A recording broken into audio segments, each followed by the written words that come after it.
good men gone, and where are all the gods? Where's the streetwise Hercules to fight the rising odds? Isn't there a white knight upon a fiery steed? Late at night I toss and I turn and I dream of what I Atus. need. That's a shame. I need a hero. I'm holding out for a hero till the end of the night. He's gotta be strong and he's gotta be fast and he's gotta be fresh from the fight. I need a hero. I'm holding out for a hero till the morning light. He's gotta be sure and it's gotta be soon and he's gotta be larger than life. Larger than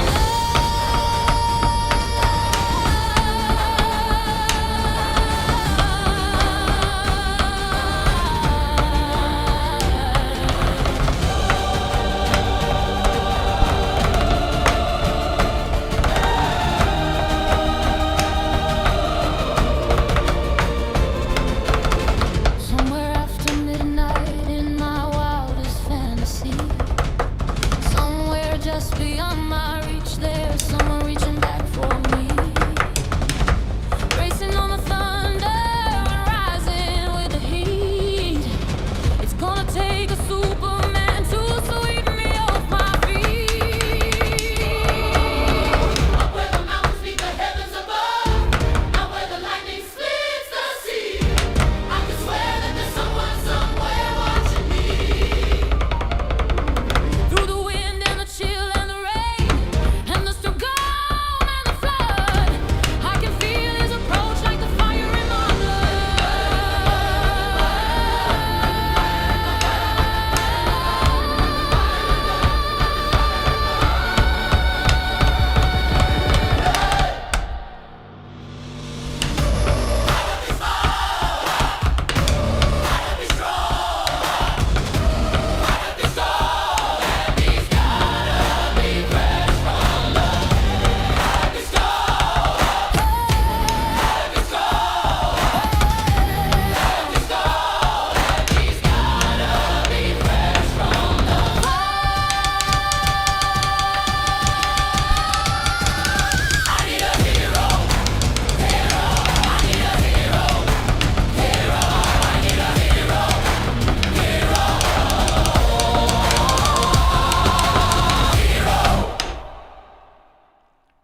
Man. So Bonnie Tyler died. Sad. Sad to see. Sad to see. Sad to see. What a gem. What a gem. Nobody even asked her to do that. She just decided to make those songs. I mean, not those specifically. Those were kind of like, kind of not great for her, or not. You know what I mean? The AI and the orchestra doesn't do the original versions justice. Go listen to them.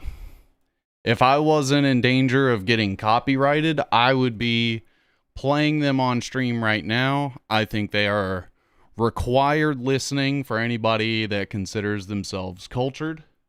And I unironically, and I have witnesses that can attest to this, reference those songs all the time.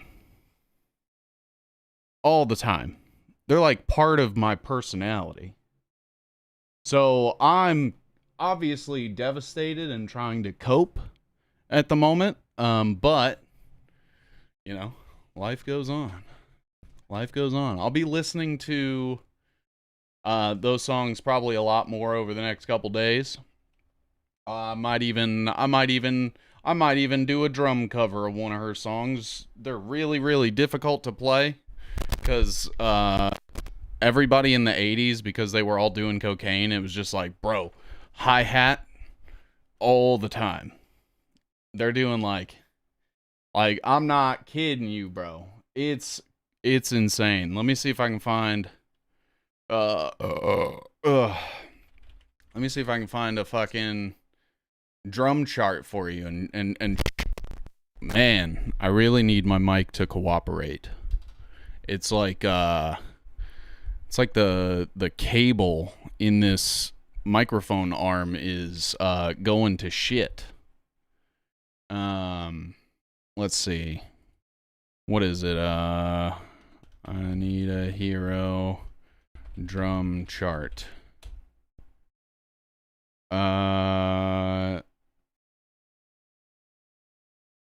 Is this it? No, that's just an arrangement. All right, here, I can show you this probably.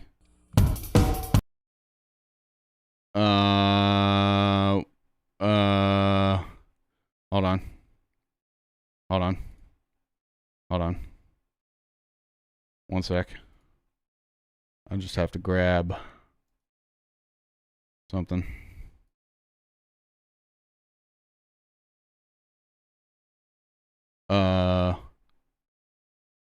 That's not what I want.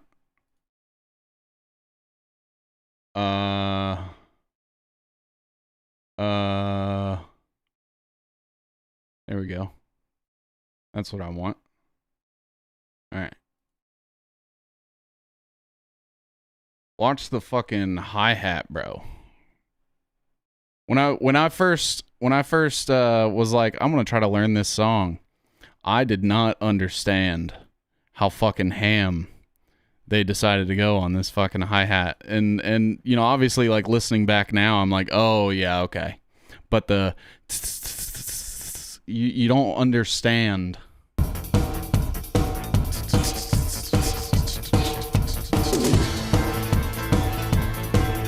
And this is the whole song, bro. This is the whole song. It's fucking like 5 minutes of that. Just over and over again. I gotta play it a little faster so I don't get hit, but...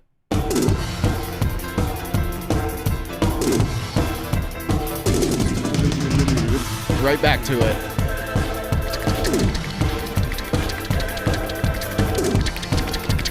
But I'm gonna try to practice. I gotta do it over the weekend or something, and see if I can't do it, and I'll do a drum cover in her honor. I feel like that would be very pleasant. I think that would be a nice send-off for her. R.I.P. Bonnie Tyler. Man, definitely gone too soon. So, yesterday, I was streaming, and everything was kind of shit. It was like every time I was trying to like play a game and run a game, and it's been giving me problems, you know, before this too, where it's I don't know if it's like Linux, if it's OBS, if it's, I mean, my download speeds seem fine now that I'm off Windows, but it's like now my graphics card doesn't want to play ball with my operating system, and so I had to go in and like sort of tweak a few things today. So hopefully it'll be a little better. We may even like test Chivalry again just to see. But yeah, I'm hoping that it'll just work and that we'll be fine. Now, whether that is truly the case or not is it remains to be seen. But we're gonna give it the old college try. Let me do that. I'm gonna do that.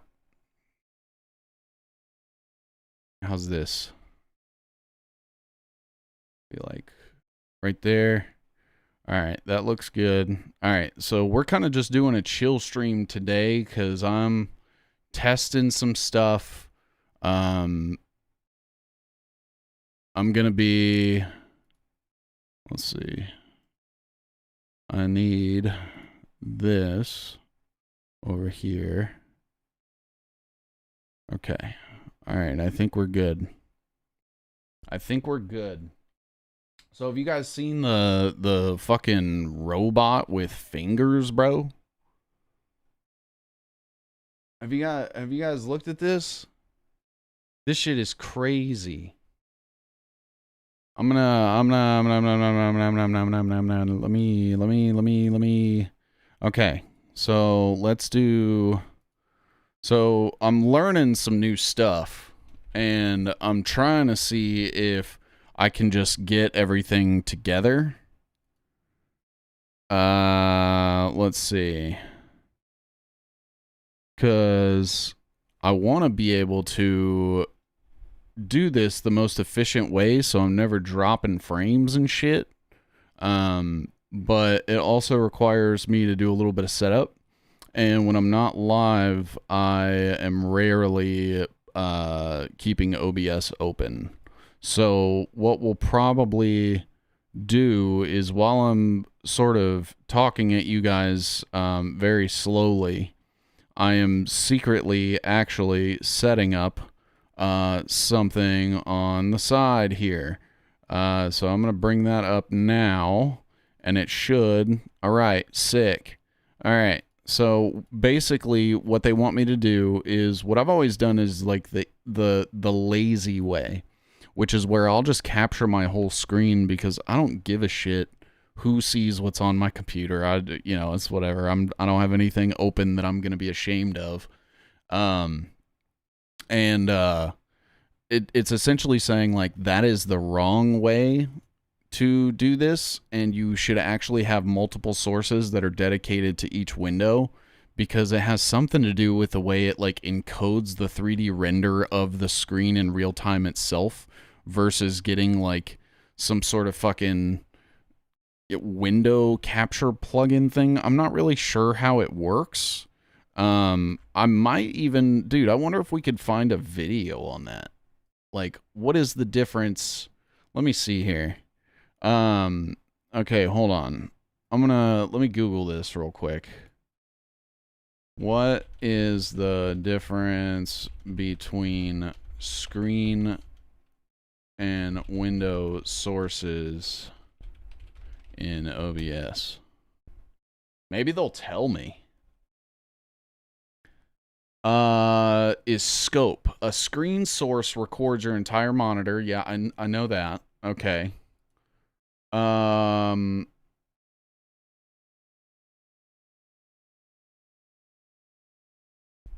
What are the actual software encoding or processing differences?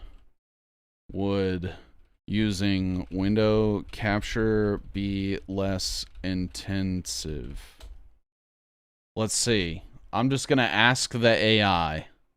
Window capture is generally less system intensive and more efficient than display capture. Okay, why? The choice between them does not affect your encoding engine. Okay, good to know. Which runs later in the pipeline. Instead, the differences lie entirely in the software processing APIs used to copy frame data from your operating system into OBS. Display capture, which is the slowest method, uses OS-level desktop duplication APIs. Oh, it copies the frame buffer of your entire monitor canvas. If you are on 144 Hz or 240 Hz gaming monitor, OBS is forced to capture that exact... Holy shit. Okay, so I have a 165 FPS monitor, and maybe I have been secretly fucking myself this whole time. That's crazy. So, extra load. It processes every single background element, rendering, mouse tracking across the screen, translucent taskbars, wallpaper animations, and overlapping app layers. So it's basically cloning my fucking desktop and running another instance of it, but just the visuals. It instructs the OS window manager to pull texture menu memory exclusively from that application's RAM or VRAM allocation. So it completely ignores the rest of your monitor canvas, background wallpaper. Okay, so that's helpful. What up, Pastel? How you doing? We're looking up why window capture is more efficient for your computer in OBS than screen capture.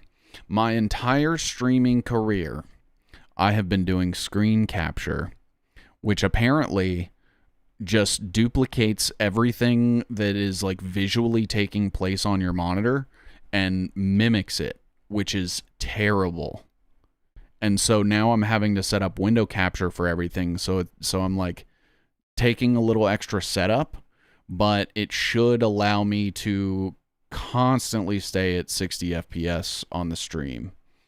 And we should never drop frames or anything like that either. And I'm going to be testing it in a game. I just don't know. I mean, the most obvious one would be Chivalry, right? Because that was the one that was giving me issues yesterday. So I'm going to boot that up, see what happens, and then stream might go down. We'll just have to see. Because here's the other thing I'm thinking, right? Is like, that would explain why all of my browser tabs being up when I was streaming would like fuck with my stuff, or like when I was playing a YouTube video, why it would trip out so bad, because it's not like recording what's happening and just like projecting that on the screen. It's like duplicating it, like recreating it on the OBS level. All right, let's see here. Let's go. Window capture. Game. Wait, let me do game. Okay. If I put it lowercase, it would actually let me add it, because you can't add two things that are the same name in the fucking thing. The any of the sources or anything like that. So let's see here. Transform, fit to screen.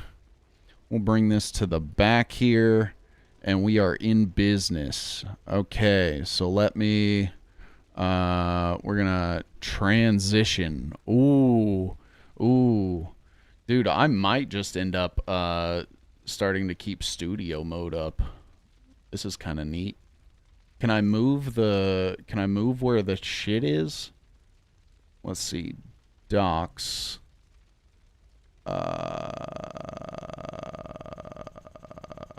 What am I looking at here?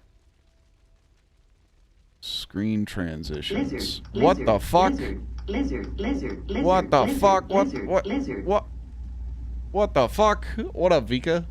Lizard. lizard. Oh, I thought it was going to start again. Okay, so right now we're sitting at 60. So if I go in here and I turn everything up, let's see here.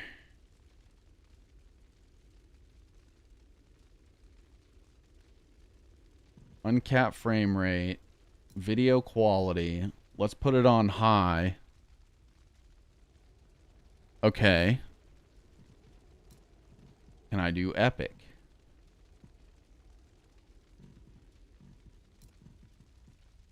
It just changes to auto. I'm assuming because I'm rated for epic. All right.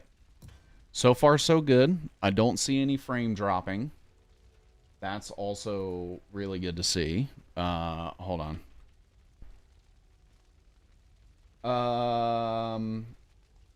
Yeah, I think we're good. Hold on. You're going to hear a little bit of an echo.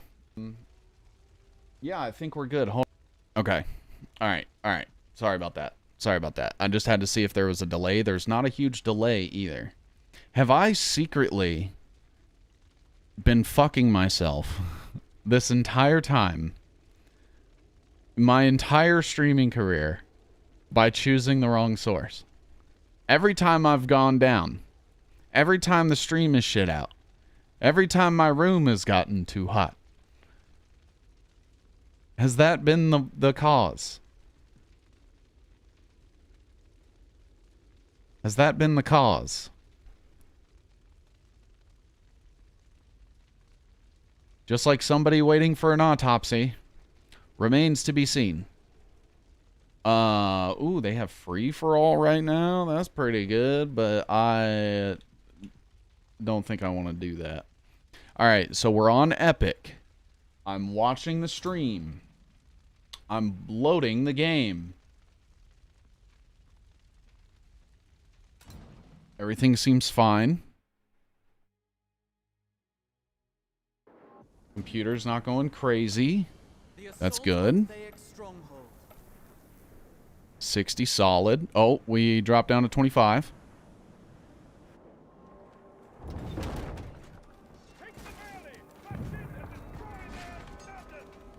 We're back up to 60. Okay, so I think it only did that when we loaded in, which it only dropped to 25, and it only did it for a second. I'm not seeing any stuttering. Oh my fucking god. Immediately. That was fantastic. I don't see any stuttering. I don't see any issues, really. Seems to be okay. We've got... I think there's about a 2-second delay. I think there's a 2-second delay in the stream. But that's about it. Who the fuck? Get me up there. So far, so good. Everything looking good on your end? Oh! Oh!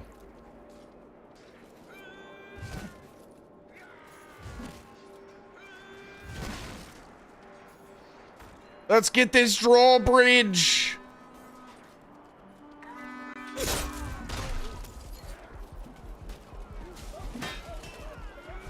Oh my god! How's stream looking on your guys' end? Any stuttering? What in tardation?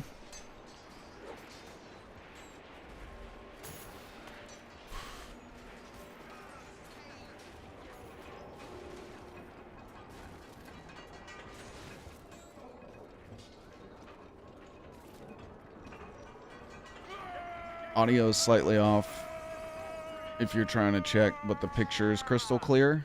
The audio is off, huh?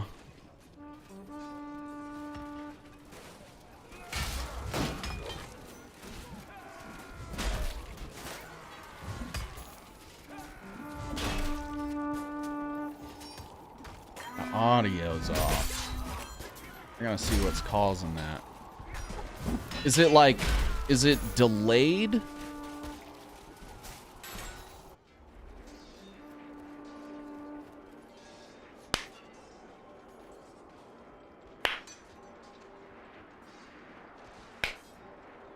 Is it delayed?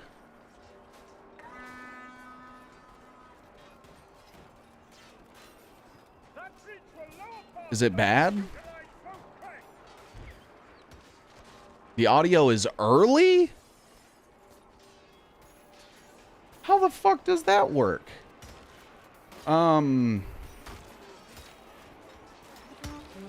Barely notice. But if it's noticeable...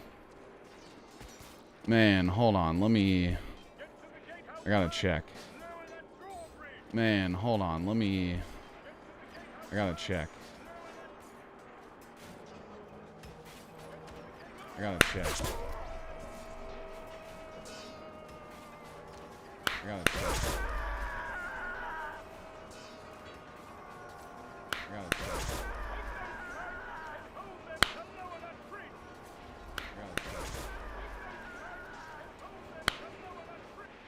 Weird. It is early. How does that work? Hold on.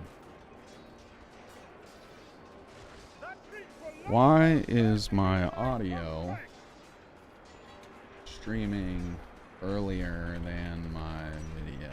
OBS.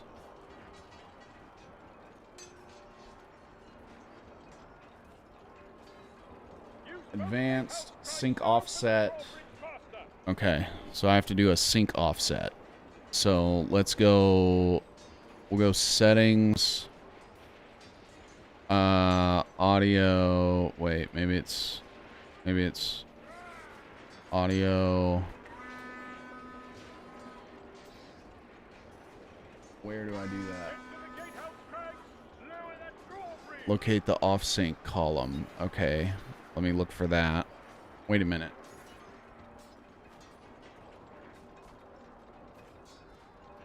Advanced audio properties. Okay. Sync offset.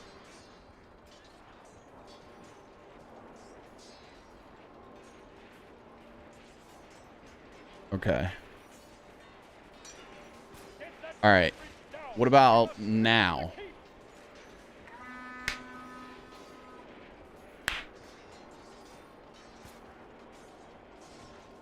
I'm having to like test it myself. See if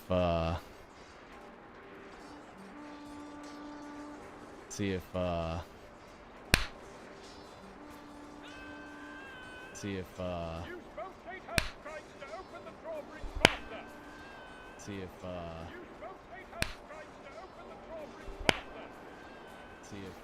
I think maybe 20. Maybe 20. Maybe 20. Maybe 20. That seems right. Is that better? Is that better? Does that seem closer?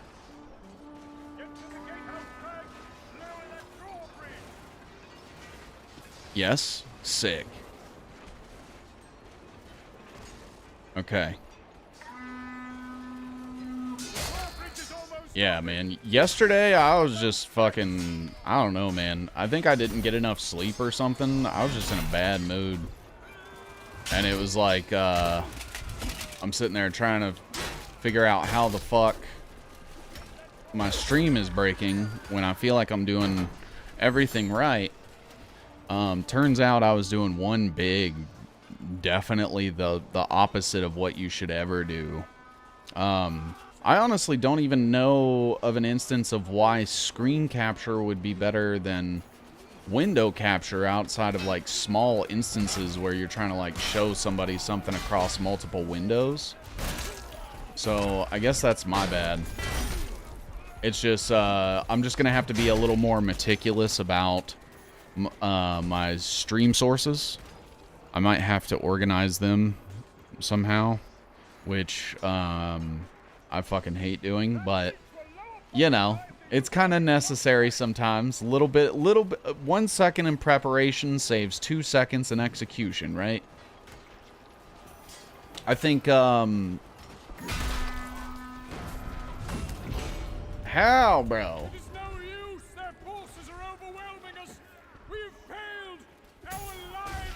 Oh! No! Makes sense. Yeah. Yeah. Okay. Alright. So, it seems like it's good. We were able to play on the max settings, and we didn't run into any issues as far as I can tell. So, that is definitely a positive for me.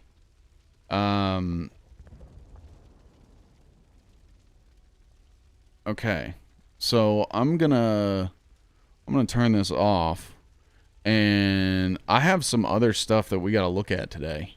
So, dude, I still can't believe Bonnie Tyler fucking died. That's crazy. I never thought it would happen. Part of me, like, not only thought it would never happen, but also thought she was already dead at the same time. Anybody else? Just me? Maybe. Sync doc deletes to Twitch. Sync doc blocks to Twitch bans. Oh, that's cool.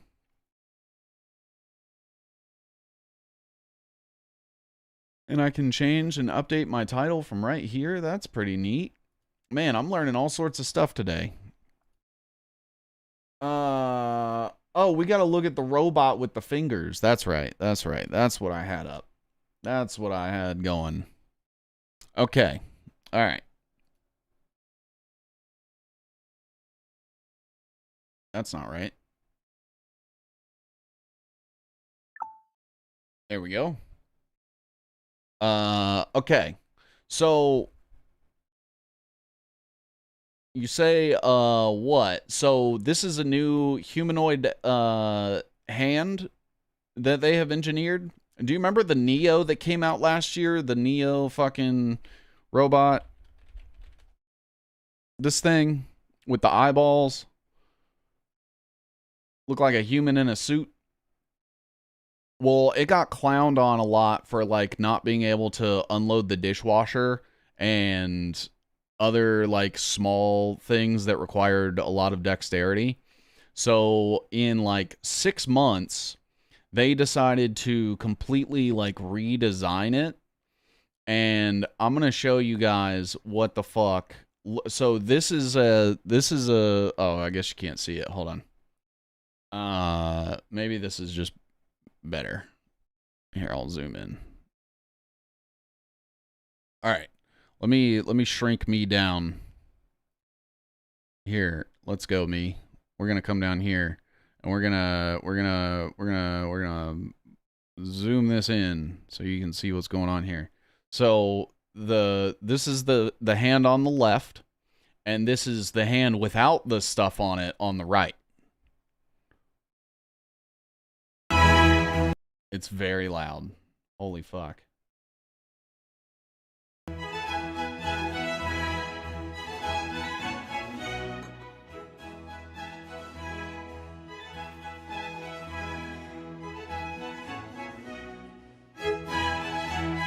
They're like tendons attached to gears and actuators to... Now it can like pick up screws, pluck cherries.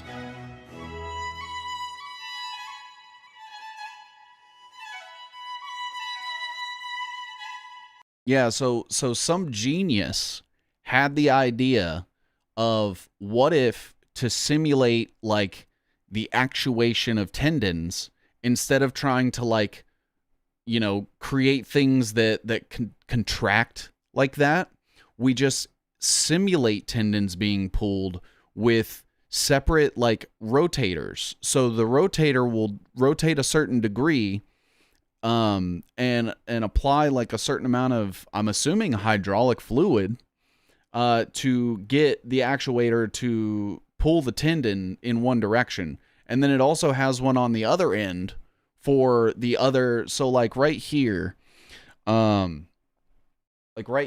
you see like two connecting to one knuckle, you have two of those going into this one on this side, and then you have another one coming from this side over here going into it. So it's like it can mimic the tendons that sort of overlap between your fingers in your hand that allow you to do things like this and like this.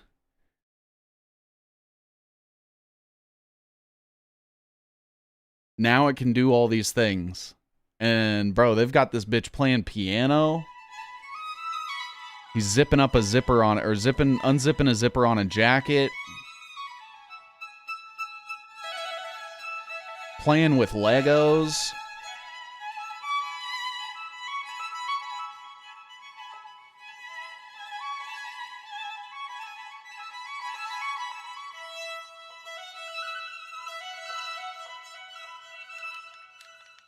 Playing a fucking Xbox controller, bro.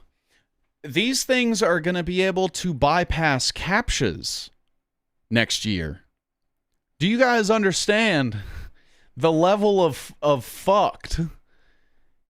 Like, they're going to be able to use a computer, browse the internet, and bypass a CAPTCHA.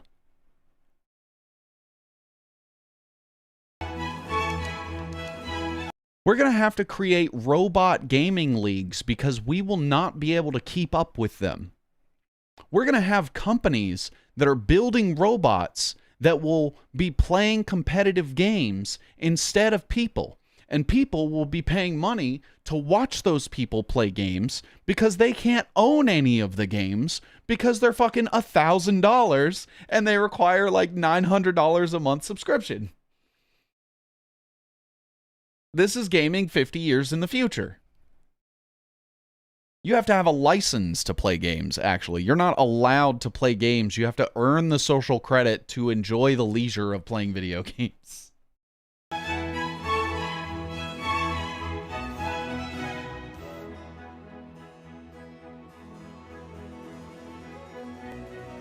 Look at that, bro. It's got better dexterity than I do. Hitting it with a hammer, bro. And it didn't break the chip. That's crazy. Do you guys understand how fucking insane that is?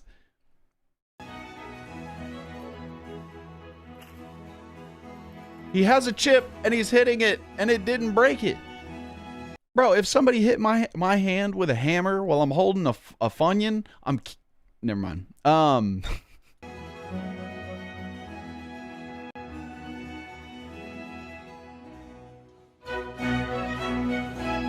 It plugs itself in, bro. You don't even have to plug it in. When its battery is low, it knows where the charger is, and it picks it up and puts it in its own ass.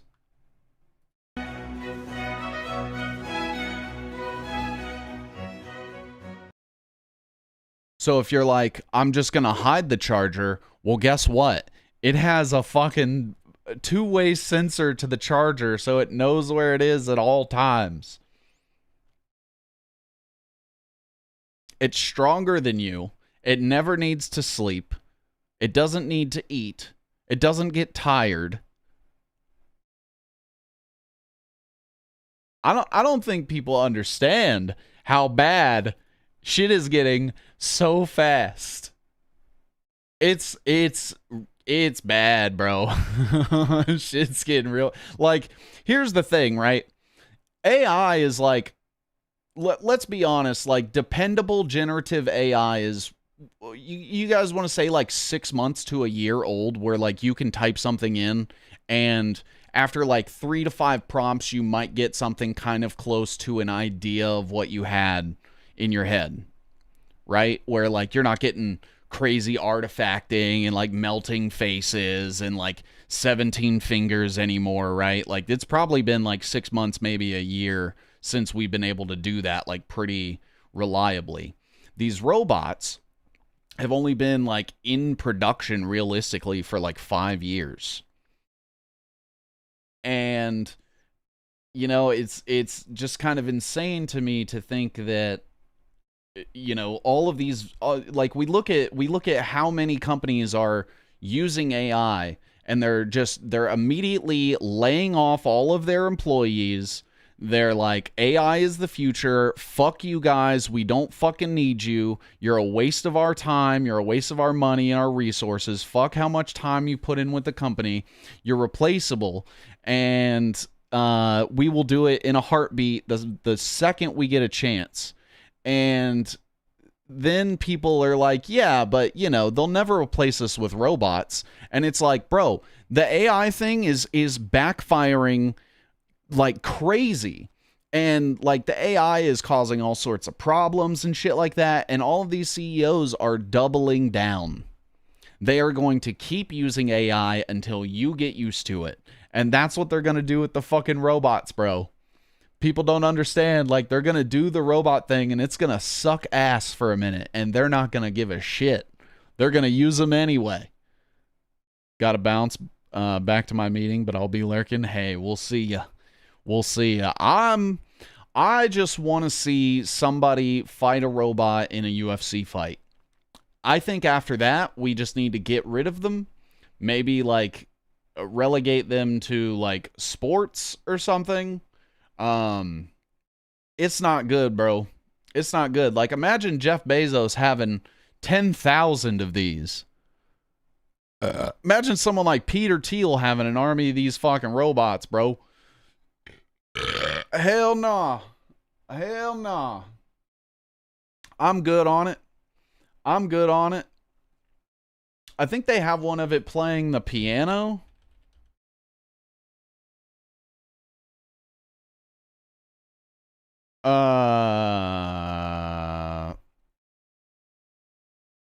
Oh, here's another video.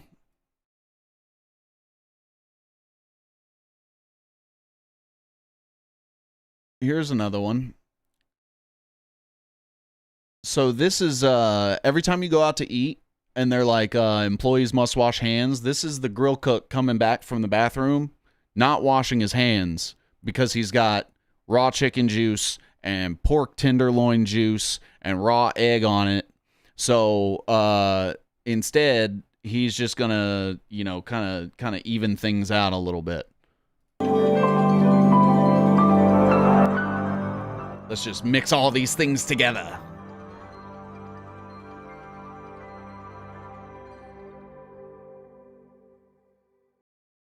Man. All right, now I want it to create an original composition using no preconceived chord progressions. I don't think it can do it. What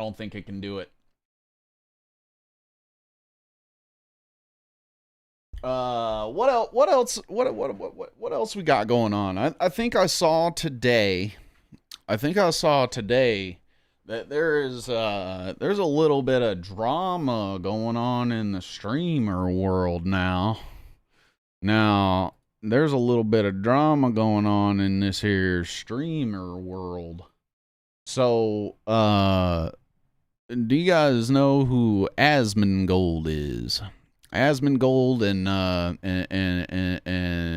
Ms. Kiff. I actually have met Ms. Kiff once. He was nice enough. He didn't do or say anything that was weird. You know, he's stuck around chat for a minute. But I don't know any of these people personally, and I'm not really like super invested in whatever the fuck happens to any of them. So I thought that we could just kind of point and laugh at the fact that that it's a bunch of rich people having problems. And that's what people have to understand at the end of the day is like these people, it like all of these streamers, bro, they're just millionaires that are making like drama out of first world problems, and it's fucking dumb. Like, you have so much money and you still have all these like high school level issues. Out with somebody and how can you go back to this? I don't understand how you can go back to this, bro. If you're making out with your fucking girlfriend who you've been in a relationship with for 3 fucking years, and then you stick your hand down their pants and she says, ah, and you take your hand out of her pants and you leave the house and you say sorry, that's not sexual assault. You are fucking retarded if you think that's sexual assault. You are retarded. You are retarded. I would agree. You are retarded. Retard. Learn the word. It is what you are. That is not sexual assault. Her lawyer stated in a footnote. For clarity, Shunkin Miserino. So essentially, Ms. Kiff and this girl Imaru were dating for a long time, and they started having some problems, and they were like gonna talk things out, and they started making out, and he tried to like go further. She said no. He left or she left. One of them left. And the situation didn't go any further. And then she's like, he sexually assaulted me. And I'm like, wait a minute.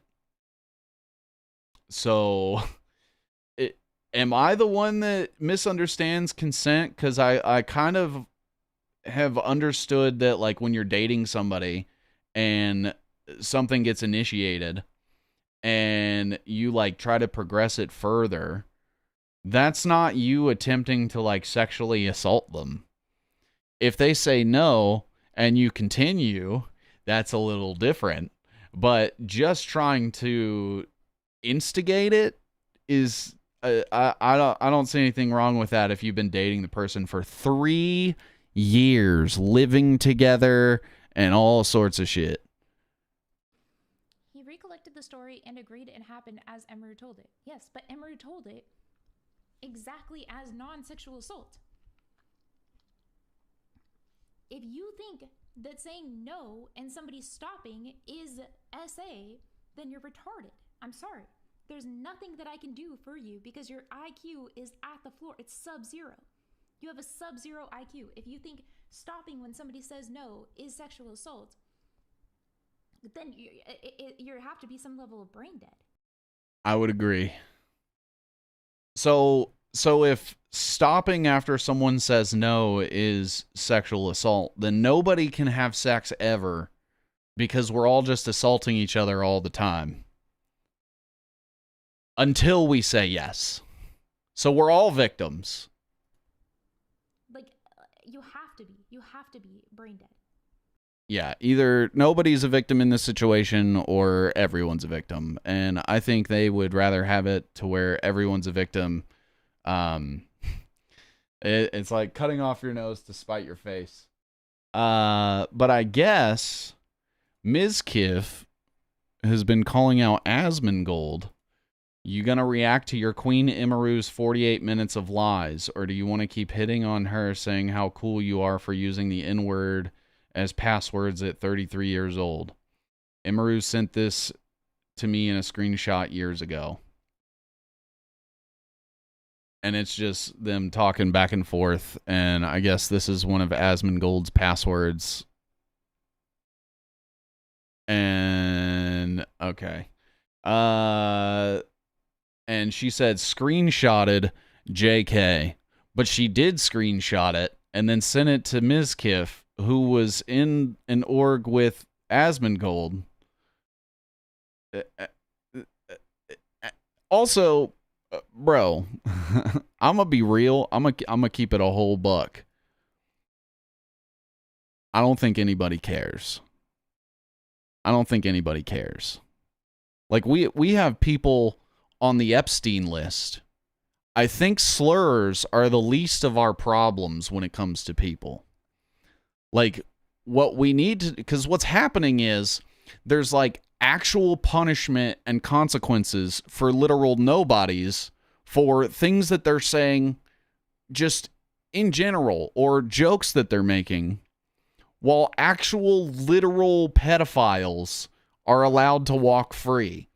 And people will sit there and say, like, I'm fighting for social justice by, like, wasting all of their time and efforts on a literal fucking nobody with, like, 100 followers because they said a slur, instead of focusing on actual crimes and actual damage that's happening to actual people.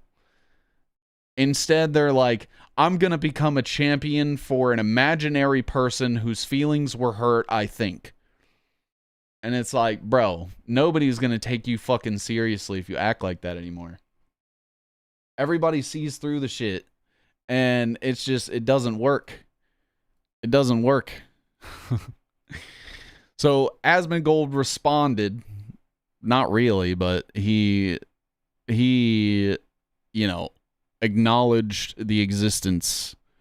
It's easier to be an anonymous keyboard warrior. Yeah, and well, that's the thing too, right? Is like, Mizkif is a streamer. Mizkif has said the N-word, and it's been clipped before. And it's like, bro, don't sit there and honestly tell me that any guy in their late 20s, early 30s has never once in their entire life said it. I've said it. I've said it. I'm pretty sure I called the cat that word the other day. I don't know what race the cat is. I call the cat slurs all the time. Does that make me a bad person? Am I hurting the cat's feelings? If that makes me worse than the people in charge of literally everything, so be it. I would rather be a social pariah in a broken society than an idol in a fucked up one. I don't know if that makes sense. The way our society is, I'd rather be ostracized than idolized. Discord messages? No, I saw that there were leaks about things that I may or may not have said. No, I'm not going to talk about any of it because I'm on a lawsuit. That's fair. Nice try, but no. Yeah, I'm going to talk about when the lawsuit's over. Smart. And then after that, I'll talk about it. Smart. Yeah. It's really simple. Like I already said this. I mean, I already said it. I don't know what we're doing, right? But like, yeah, that's clearly it. And so, yeah, I know that. And no, it's not gonna work. It's not gonna work. So he's trying to like bait him into a reaction to tarnish the integrity of the lawsuit that they have between each other. Because like you know, they had OTK, and I'm not sure if Mizkif was part of Starforge or not. But they had like multiple businesses together. And it's honestly kind of crazy because like this is happening and then another one of his friends is getting divorced. And they're having to like split up company shares and all kinds of shit in all the same companies. And it's just kind of like falling apart. Really, Asmon's the only one that's thriving. It's really weird. There's a lot of people, I'll probably repeat myself 4 or 5 times today, but I did see the post that was made about me and the alleged leaked Discord messages. I understand that everybody wants me to talk about it, but I am trying to get this lawsuit dismissed, and the only thing that I need to do is just simply not talk about it. So I'm not going to talk about anything. That's really about it. I have no comment at all. And whenever it is dismissed, I will explain everything. It's that simple. So here's my question. Is there any way to keep track of this lawsuit? Is it in like civil court or anything? Let's see.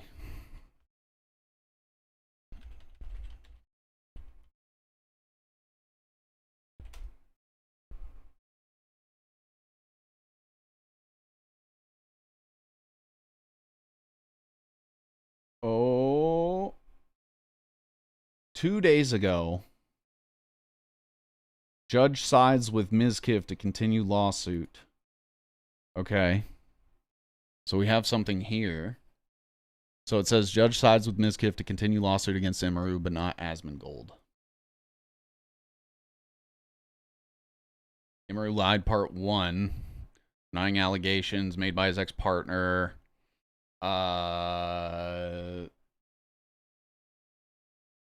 Okay. He later sued Imru, Asmongold, OTK, Mythic Talent Management, and King Gaming Labs in the Western District of Texas, bringing claims including defamation and breach of contract. Lawsuit followed OTK's public support for Imru and its confirmation that it had cut ties with Mizkif, though the organization said its termination occurred some time ago and was unrelated to the recent allegations. Okay.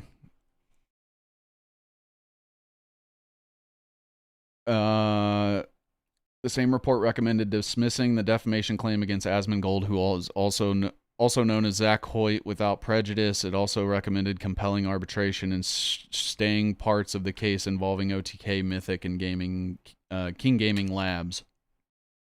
In a June 29th filing, Mizkif objected to the arbitration and stay recommendations, arguing the court should reject that part of the report.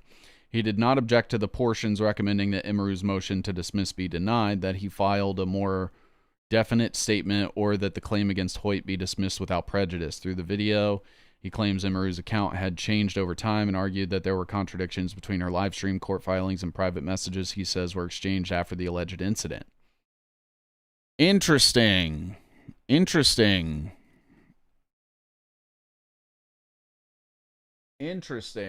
Okay. That's all I really know about all that. I guess we'll just kind of have to wait and see what happens. Next, Man, how about these fucking layoffs, bro? All these gaming layoffs. Did you guys see all the layoffs that have been happening? Xbox is laying people off. I actually made a video about this yesterday. And they're doing like, Xbox, Rockstar did layoffs late last year. What else? Sony is doing layoffs.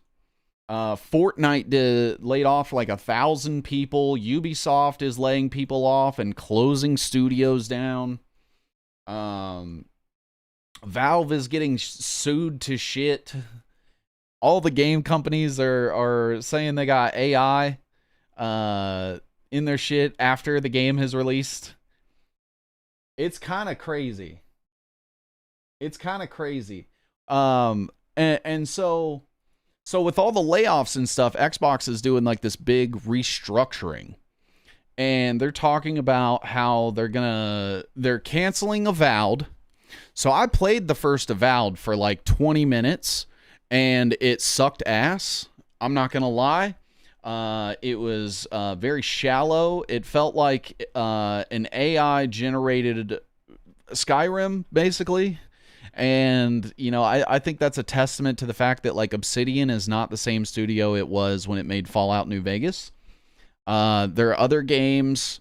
Grounded was pretty fun. I'm not going to lie. I played Grounded. I played the first one anyway. And I had a good time with it. I just never had any friends to play it with. It reminded me a lot of, like, Rust meets Honey, I Shrunk the Kids.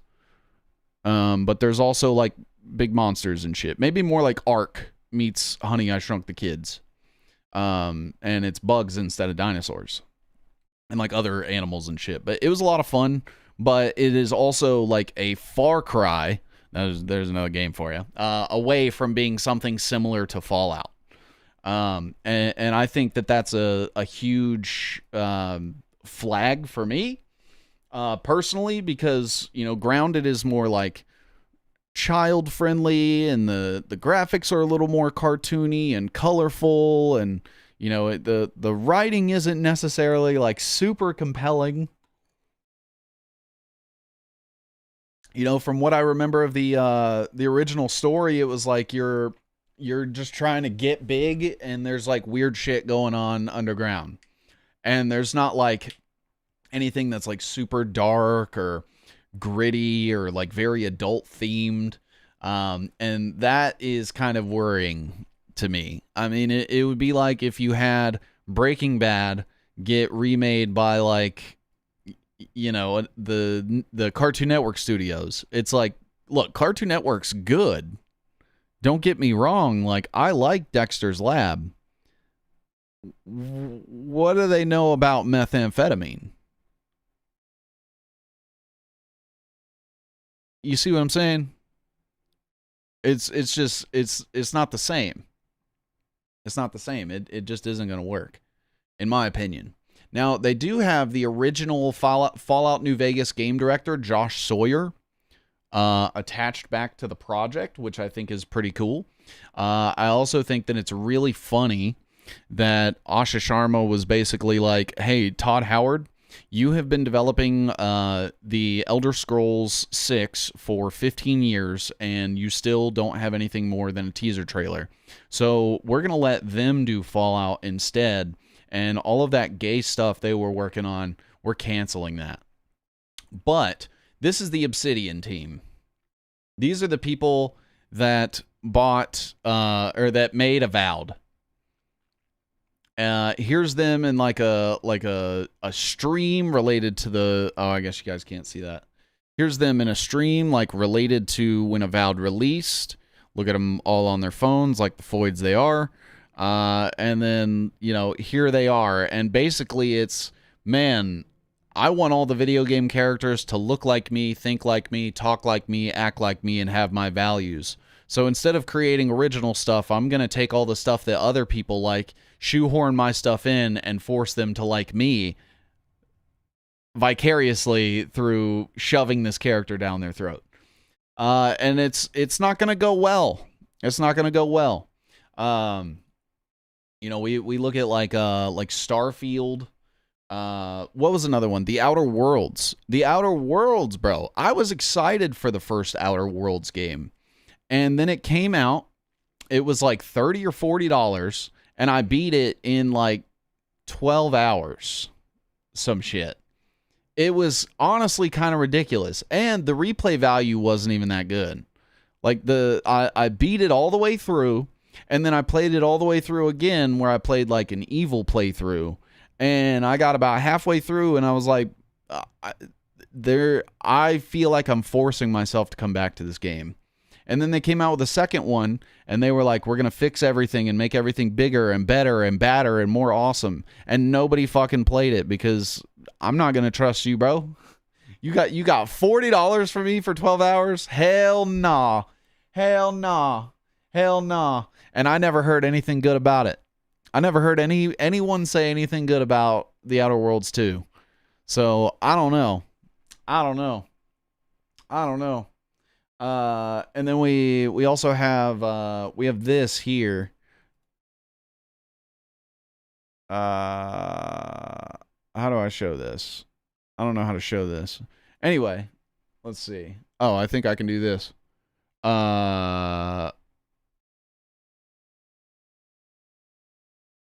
Properties. Where is it? Right here. Boom. From the studio that brought you a bunch of games that came out 20 years ago, where almost none of the original developers are still at the studio. Exactly. It's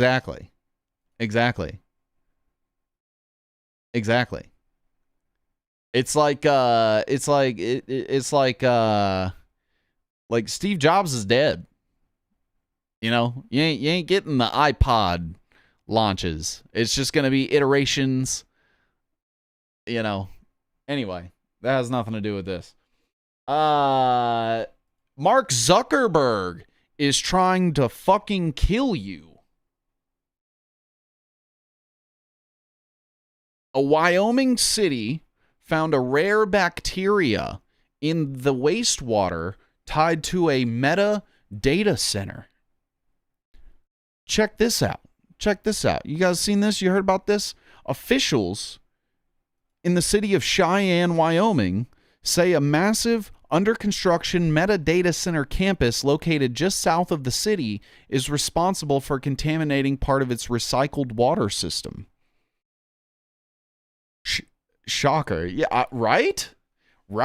Like, okay, in my opinion, if I was like I'm a regular guy, if I were to take this bacteria and release it into the water system of a city, I would be a fucking Batman villain. So why is Mark Zuckerberg not being executed via firing squad? This is literal, like, Geneva Convention violations of public safety. How is this allowed? How is he not arraigned right now, like, in cuffs, being waterboarded? I don't understand. I mean, I do. He's a fucking front man for the military, but that's crazy. Money? Yeah. I mean, he's like, don't worry, I'll program the people on behalf of you, DARPA. And then did. DARPA's LifeLog shit, that gets him a get out of jail free card for the rest of his life, no matter what he does.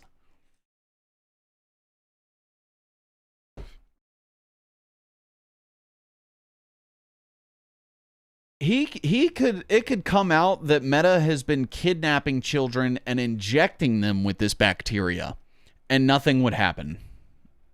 Meta shares would drop 5 points for 1 day. Cheyenne's Board of Public Utilities said in a recent public notices that water discharged by Goat Systems, a Meta contractor at the site, contaminated the city's wastewater treatment facility with a rare bacterium. The facility includes Cheyenne's reuse water system, which is used solely for irrigation. So the bacteria is going to be sprayed all over the food. It's going to be used to water parks and golf courses. The system cleans used water so it can be safely released back into the environment or reused for watering things like parks and golf courses. The bacterium did not enter the city's drinking supply. So that makes me feel better. That makes me feel better. We were able to connect the Meta Data Center campus to this through sampling their site, and it was determined to be through their fill and flush discharge that the bacteria was introduced to the system. Meta says a fill and flush operation is a critical one-time step performed during construction. The process clears debris from the pipes used to cool the data center when it's operational. The data center will then use a closed-loop cooling system that recycles the same liquid within the facility. So they just get to like keep and hoard massive amounts of water in a closed-loop system. Most of us have to like dispose of our water. We need something to where like we can have closed-loop systems, so we never have to pay for water. But we don't get it. But the data centers do.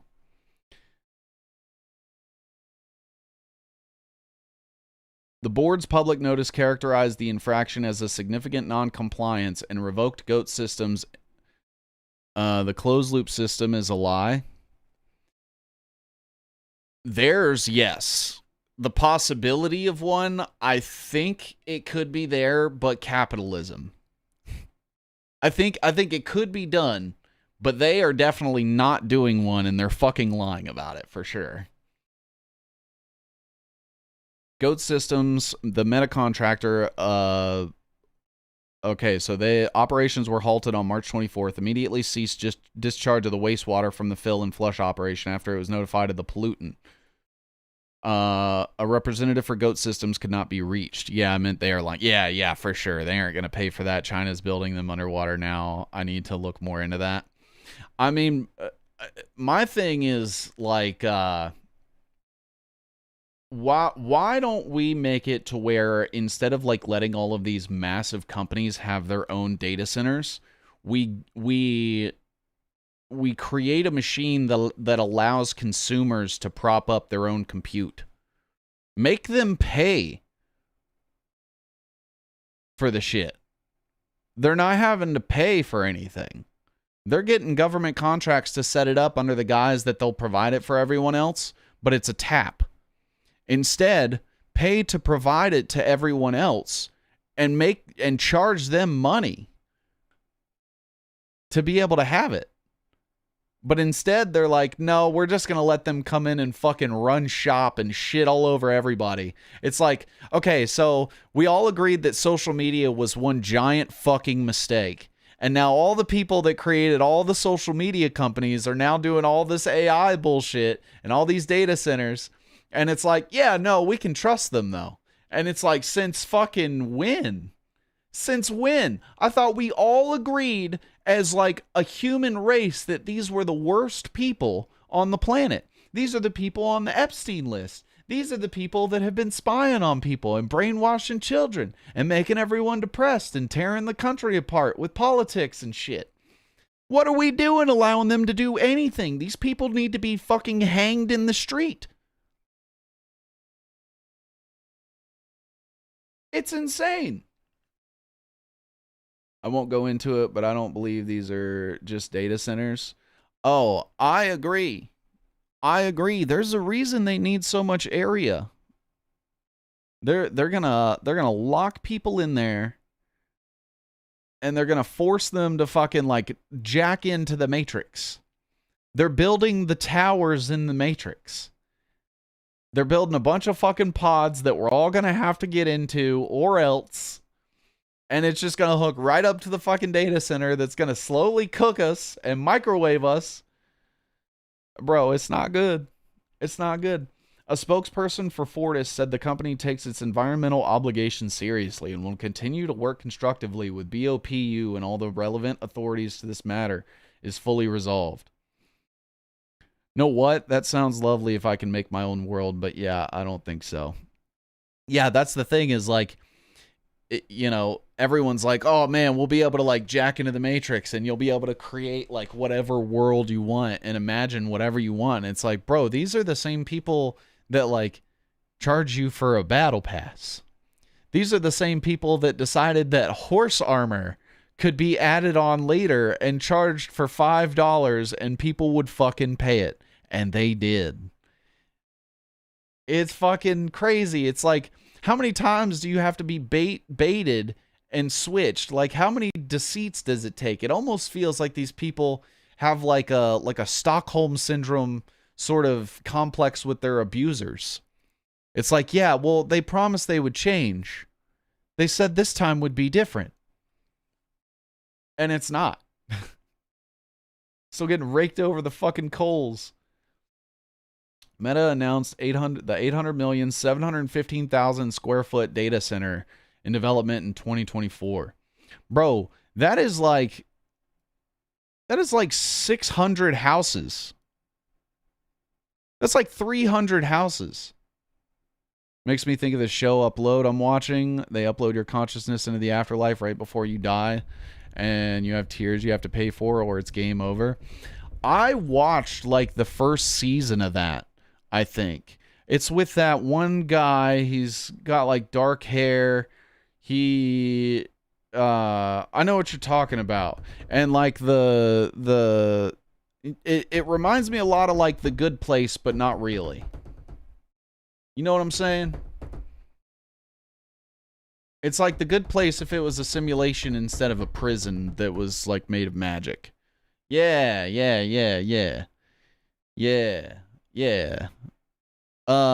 What season are you on? Man, I forget what the fuck even upload. I forget what season I got to. There's 4 seasons.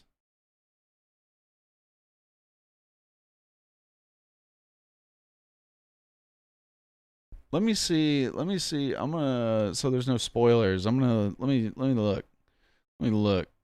Let's see. Season 1.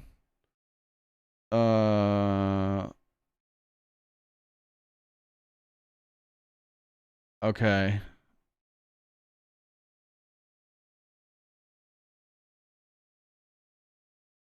I think I did get into season 2. But I think I might have stopped somewhere around there. What came out in 2022? Just finished the second one. I forgot about it. When there was only 1 season, so I'm catching back up. Nice. You gotta let me know how it goes. There's another show, and it sucks because it's on Apple. And I don't have Apple TV. But it's called Widow's Bay. Widow's Bay. I'd pull up a trailer, but I don't think I can. But I heard really good things about that. Let me see if I can pull up like maybe a fucking, here we go. Wait, is Widow's Bay Stephen King?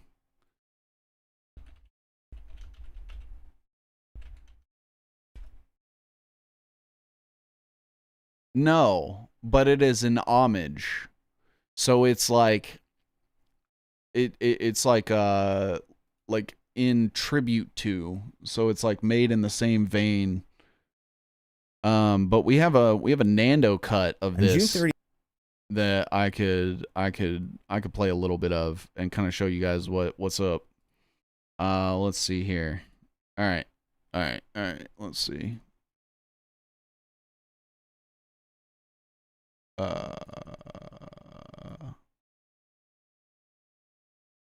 Of 2016, a tweet was published that said, TBT to Halloween when I dressed as the Babadook, but my friend's house had more of a grown-ups drinking wine vibe, and a picture of someone dressed as the Babadook. This tweet was by a writer named Katie Dippold. It is a funny tweet many people have seen. Now, Katie Dippold has plenty of writing credits. She wrote on Mad TV, she worked on Parks and Recreations, wrote that movie The Heat. But I do think that Babadook tweet might be the perfect distillation of what is so fun about a new show created by Katie Dippold that I have watched and recommended to everyone I know.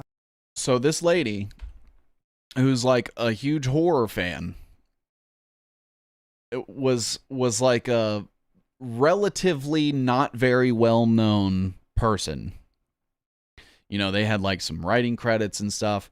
They get invited to a Halloween party and they show up in full fucking Babadook and nobody else has done it. She commits, stays, and then takes a picture and makes a joke about it, all in good fun. And now has started her own show called Widow's Bay.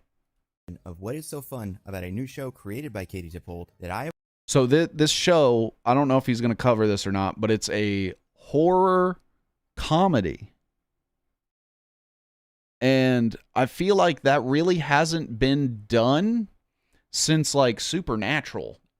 I mean, I wouldn't say Supernatural was necessarily like a horror as much as it was like, you know, there was scary elements to it, but it was CW. Oh, Pastel, thank you for the 5 gifted subs. What the hell? I'd rather be watching, so here's some subs. I'll be back, K-Bot. What the fuck? When you off? When you getting off? When you done? But it's a horror comedy. And I feel like Stranger Things was kind of a little bit of a horror comedy in the first season. Like, they used the kids a lot to, like, you know, break up a lot of the tension and make things kind of funny. It got way too serious at the end, took itself way too seriously. But I think it's rare that we get, like, comedy horror. I can't really think of anything before that either. But it's nice. It's refreshing. I don't know if you'd count Scream because, I mean, it's more horror than comedy. I know it's supposed to be a satire, but it's not that funny. have watched and recommended to everyone I know called Widow's Bay. Now, I've done this a lot, recommended shows to people, shows that I think they would like, shows that they have not heard of before, and I have never had this hit rate of A, people who have not heard the show exists. And that, I would say, is largely probably the fault of Apple TV Plus and their strategy, which I imagine is something like, don't promote the first season that much, but then if it's a hit, we'll promote the second season a lot. So it's definitely the show at least people have heard of, and at the same time, it's the show that every single person who I've recommended it to has come back to me in a week and told me it's the best new show of the year. Widow's Bay is a 10-episode, single season, as of right now, series on Apple TV Plus. And this was 3 weeks ago. It's getting all sorts of awards and Emmys and shit.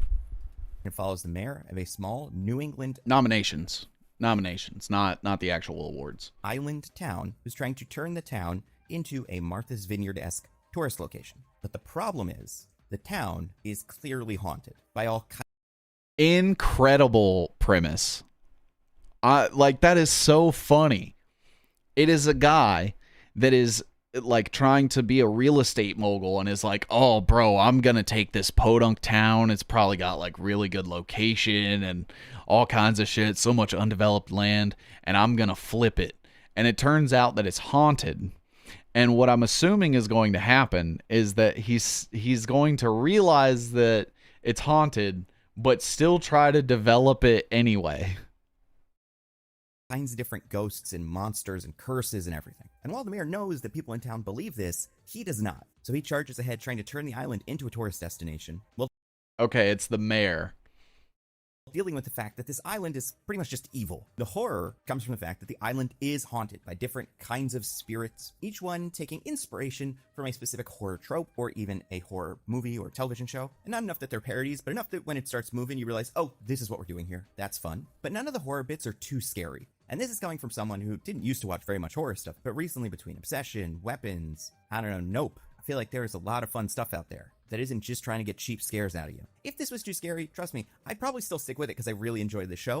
I watched Obsession over the weekend. It was really good. It was really good. I think that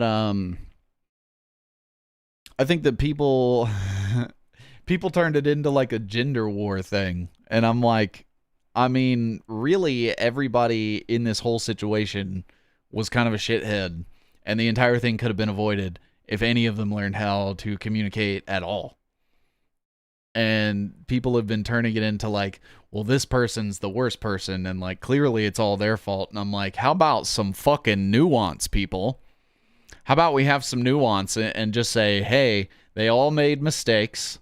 They all probably didn't deserve what happened to them. Like it was a disproportionate consequence to their mistakes, and everyone ended up worse off because of it. And I don't know how that's not like the universal take from that, but it's like people are trying to say that, you know, the girl in the movie was you know, perfect, or is absolved of like being kind of shitty for like leading this dude on. And it's like, I mean, that's shitty, but also what he did was shitty, but also the friend was shitty, but also the other girl that was in the movie was shitty. The only person in that entire fucking movie that didn't do anything wrong was Andy Richter. That's it. Andy Richter is the only person who didn't do anything wrong. Even the people that were selling the fucking One Wish Willow bullshit, being like, yeah, no, go ahead. Go ahead, take as many as you want. Yeah, it works. Not giving like any sort of disclosures or like be careful of the way that you word it or anything, bro. Nothing. The only redeemable person in that whole fucking movie was Andy Richter. Period. Anyway, Obsession was good. If you haven't seen it, I'd definitely watch it. If you are a girl and you are watching it with your male significant other and she does something crazy and he looks at you when she does it, message. I saw so many videos where like dudes are watching it in the theater. They have their phone out and they're fucking recording it, and then they'll look over and be like, "You do that. You've done that." Like when she's like screaming in the middle of the restaurant, she's like, "No, no, no, no, no. I thought we were having a good time." And he's like, "You've done that." And bro, it's so funny. They all get so mad. But then it's also like, there's also 1,000 dudes that I can name off the top of my head who are exactly like the dude in the movie. You know, fucking, oh man, just everybody in that movie just sucked. It was a good movie, but the entire plot was advanced by the fact that none of them were perfect at all. Far from it. But it is not that scary. It is well made. It is well put together. It's not trying to be scary at all times. If I had to pick the least guilty party, it would have to be the female friend. Not the female lead, the friend. I believe her name was Sarah. She was the least culpable and the least guilty. It's also not trying to be funny at all times. It is a comedy, and I've seen a lot of people compare it to Parks and Rec, which makes sense, especially because Katie Dippold also wrote for Parks and Rec, and a lot of the comedy in Parks and Rec and Widow's Bay comes from the kooky residents or the quirky history of the town. Was there cannibalism? No. Well, the article behind you. Forced inside the church, they immediately turned to cannibalism. I don't think that's right. But That is exactly like a Parks and Rec's joke. Parks and Rec. I'm pretty sure that was like the Leslie Knope. It was like the Native American mural or whatever. You know, you guys know what I'm talking about? I think it was even like saying that alleging that they were cannibals or something. I don't remember. I would say the characters in Widow's Bay feel far more grounded, which I think you need to make the horror stuff feel dangerous. But so that's the vibe of the show. It's horror, but it's not that scary. It's comedy, but it's not too funny. And like I said, it is about the mayor of a town in the middle of tourist season, trying to turn his town into the next big New England destination, but having to deal with the fact that it's haunted by everything. The sentence I used to by explain everyone is everything. this. That's even funny too, because it's like, if it's one ghost in one house, like, I mean, that's something where, you know, you can work around that. This entire town is haunted by a plethora of entities. You have a clown guy, you have an old dead lady, you have like a claw monster. It is like Jaws, but if the main character of Jaws was the mayor from Jaws, and he didn't believe sharks exist, but every 20 minutes, he bumps into another shark. The writing for the show is great. It's full of people that have written for funny television shows, funny comedians, That's an improvers, awesome comedians, premise. all the people you want for something like this. You got Colton Dunn, Neil Casey, Mackenzie Dorr, and Bobak Asfarjani worked on WandaVision. The directors are also stacked. 2 episodes are directed by Andrew DeYoung, who directed Friendship and The Chair Company. 2 episodes. Oh, dude, I fucking love The Chair Company. Oh my God. It's not going to be for everybody. If you don't like Tim Robbins' comedy style, it's probably not going to be for you. But just watch the first episode. I was fucking hooked. I was like, holy shit, bro. This is like, it feels as though you're watching somebody make a series about your autism, but you're having to watch it like out of body. Like, have you guys ever autistically obsessed about something that's like neurotic? Like to the point of like neuroticism, and it's like stupid and insignificant and no one else cares, and it's kind of like that. But then also imagine that you're right and everyone that told you were crazy is wrong, and you're like trying to get people to understand, but the way it starts is with something so stupid and mundane that people just immediately don't take you seriously. But it leads to like this huge fucking conspiracy. Bro, you just, man, I liked The Chair Company. And this guy he directed that and this. I also watched Friendship. It wasn't as good in my opinion, but it was all right. It was all right. Episodes are by Samuel Donovan, who directed some of Utopia and Severance. Ooh, Utopia's good. I didn't watch the American version, though. The British version of Utopia is fucking fire.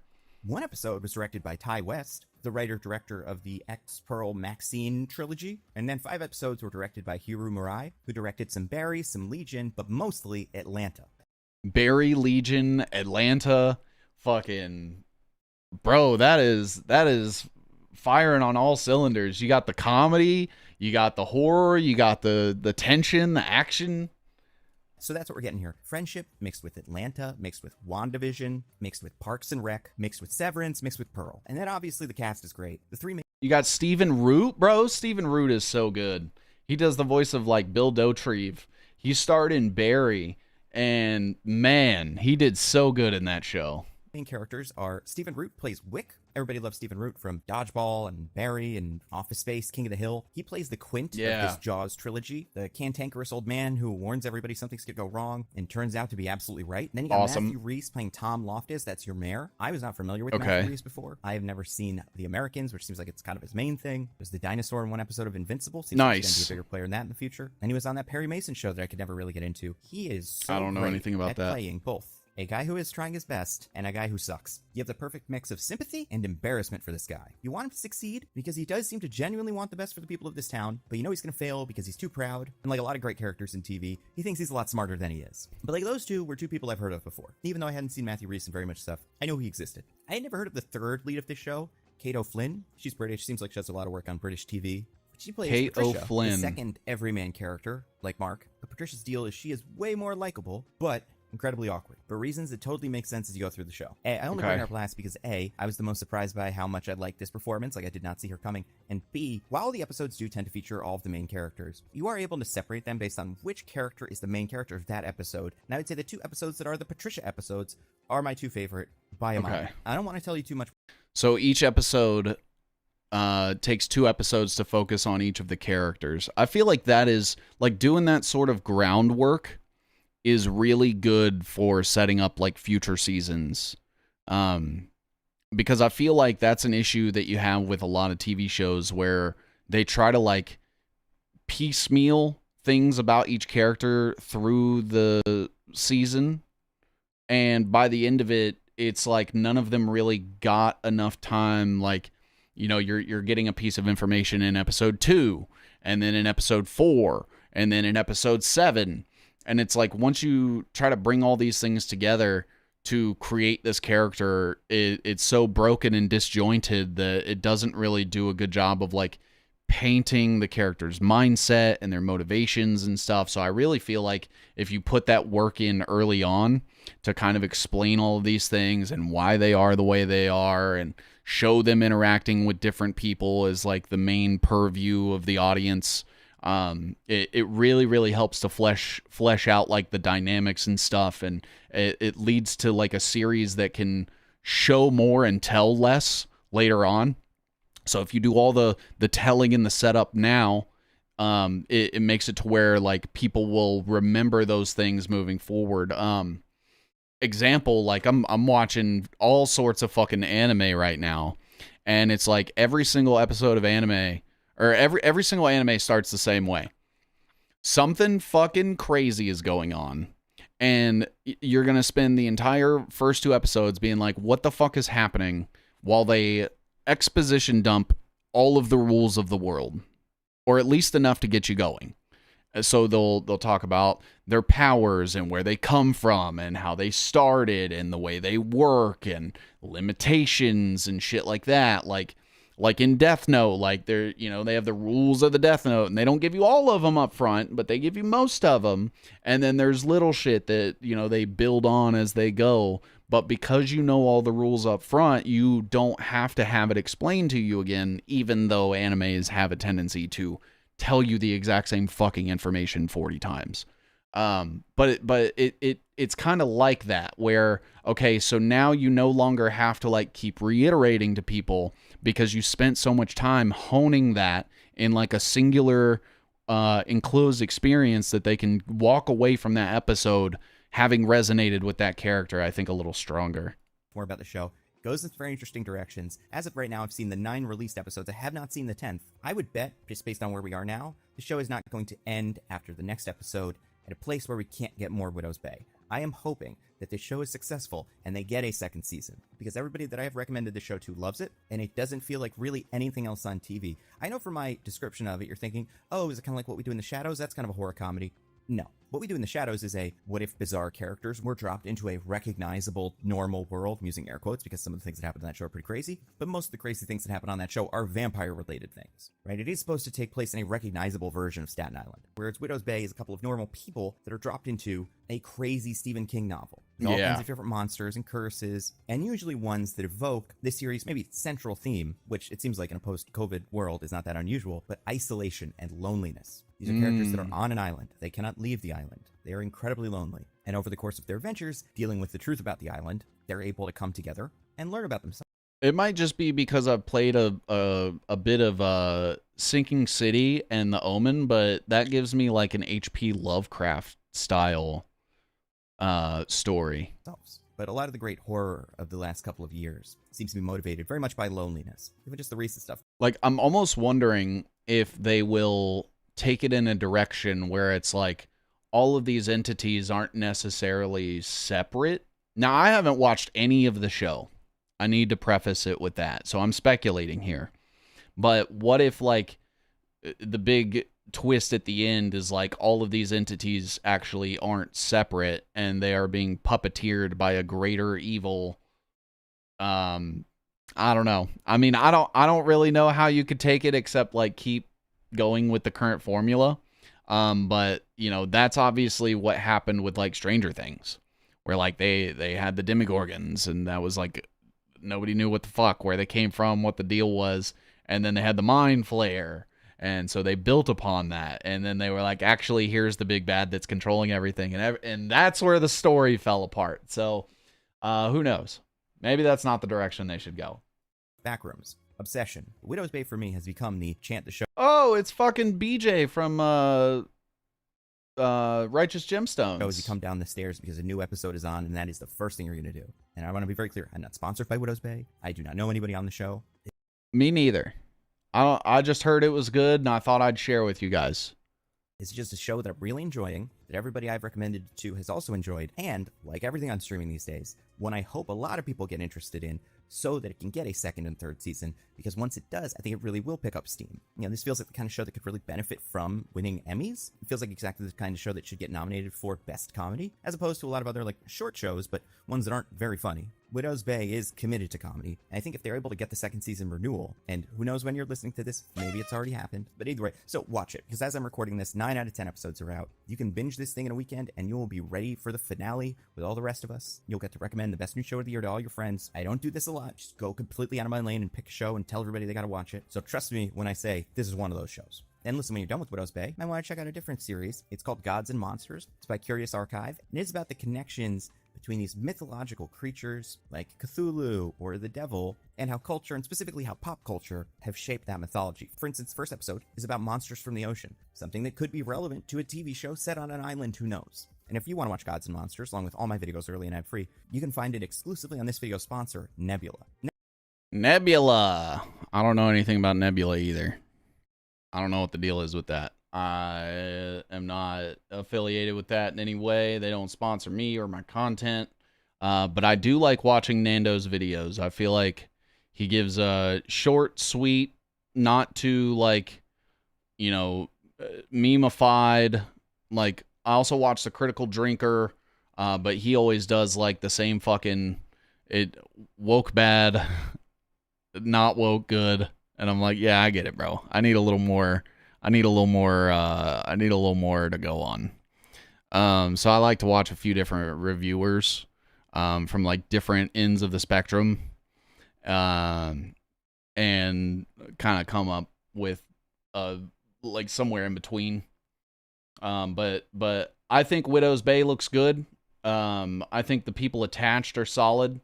I haven't watched it, so I can't like recommend it, but if you have the opportunity to watch it, maybe watch it. Let me know what it's like. Let me know if it's good. Okay, so we have Assassin's Creed Black Flag has just dropped today. Mixed reviews. Not good. That's not good to see. Let's see what the people are saying.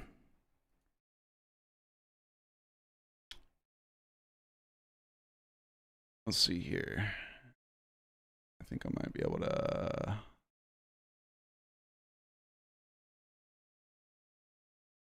do something like that, and then I'm going to shrink me down here. All right. Maybe even further. I don't need to be big. All right. What's the point of getting the deluxe version when immediately in-game there's $84.91 worth of DLC that you don't own? Ubisoft also deleted my Uplay points, so there's even more I can't access. Wait, what? Come on, Ubisoft, you just couldn't hold yourself, huh?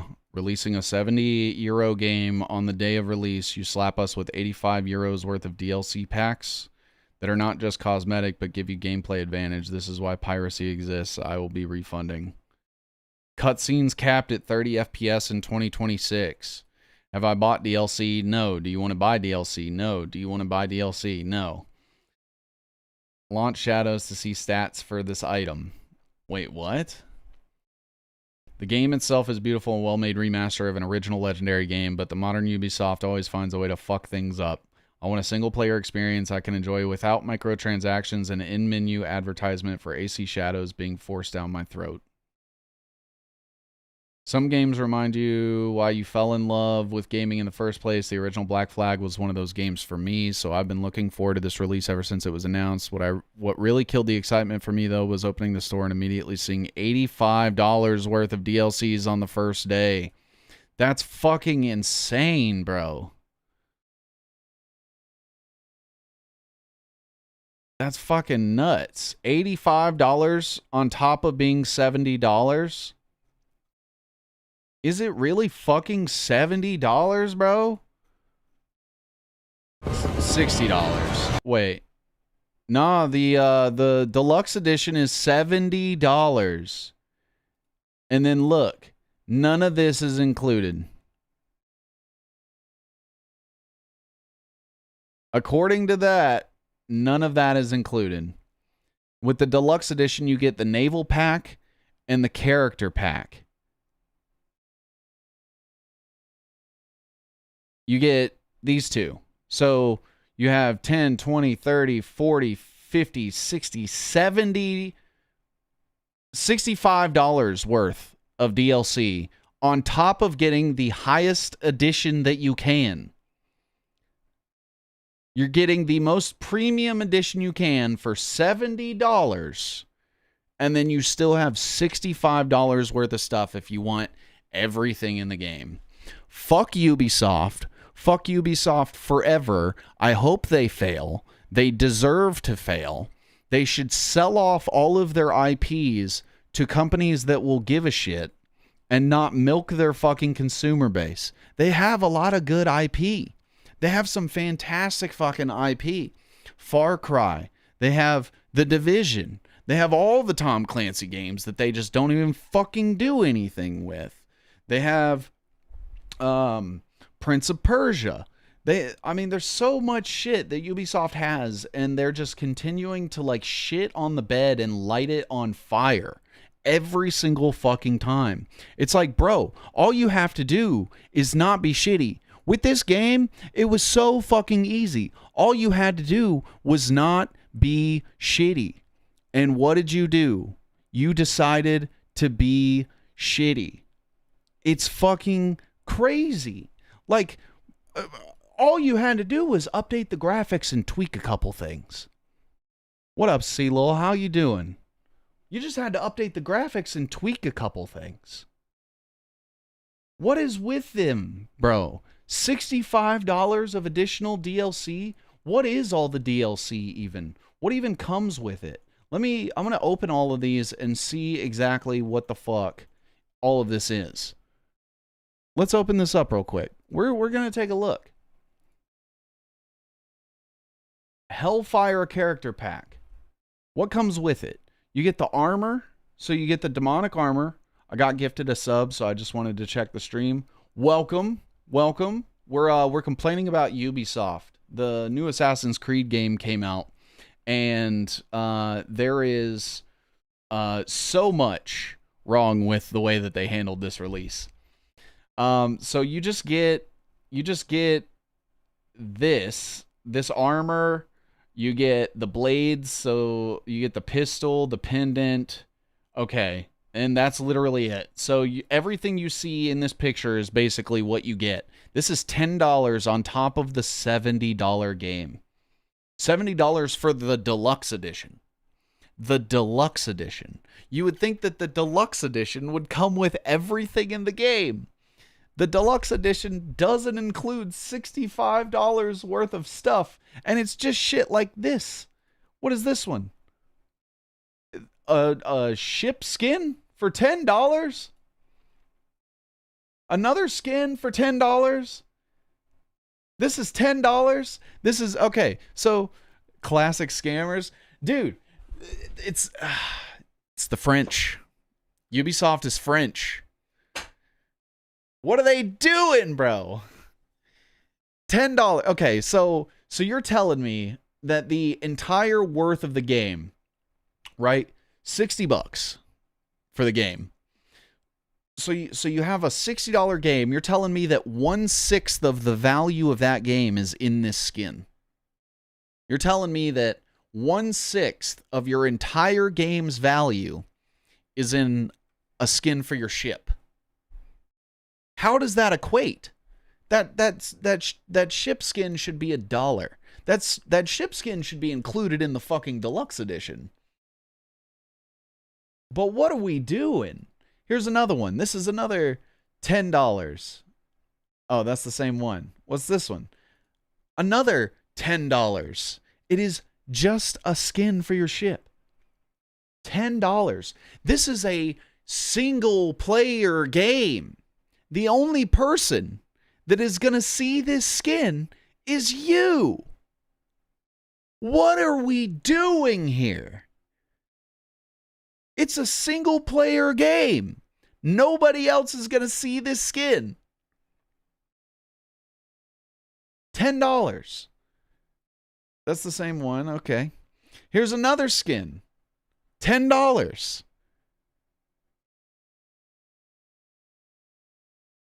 Is this a duplicate? Yeah, okay. Here's another one. What is this?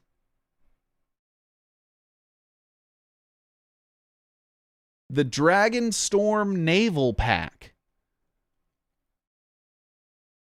Seal Sail Set. So just more ship stuff. More ship accessories. What is this?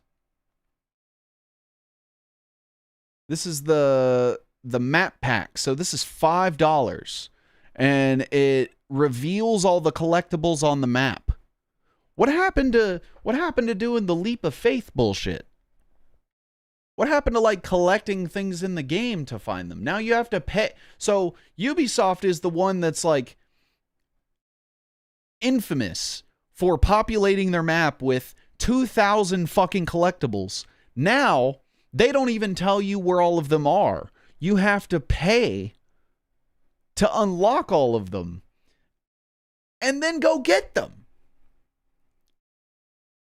Like you don't climb on top of a really tall building and then get them all revealed to you. You pay $5 and they get all revealed to you, and then you just go collect them like you would in fucking Odyssey and Valhalla and Shadows. It's the same shit, but now you're paying more money for less. It's a remake. This is not an original game.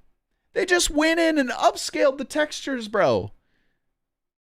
They gave them health bars. They fucking replaced all the textures. Called it a day. They gave you the ability to crouch. You got a crouch button for $70. Congratulations. Anybody that buys a Ubisoft game in 2027, I will be making fun of you. I'll be like, all right, bro, well, you enjoy the $200 extra you're going to have to pay for that game to enjoy it. Star Wars Racing's coming out. Am I going to have to pay $10 fucking for every racer? Oh, it's not being made by Ubisoft. Never mind.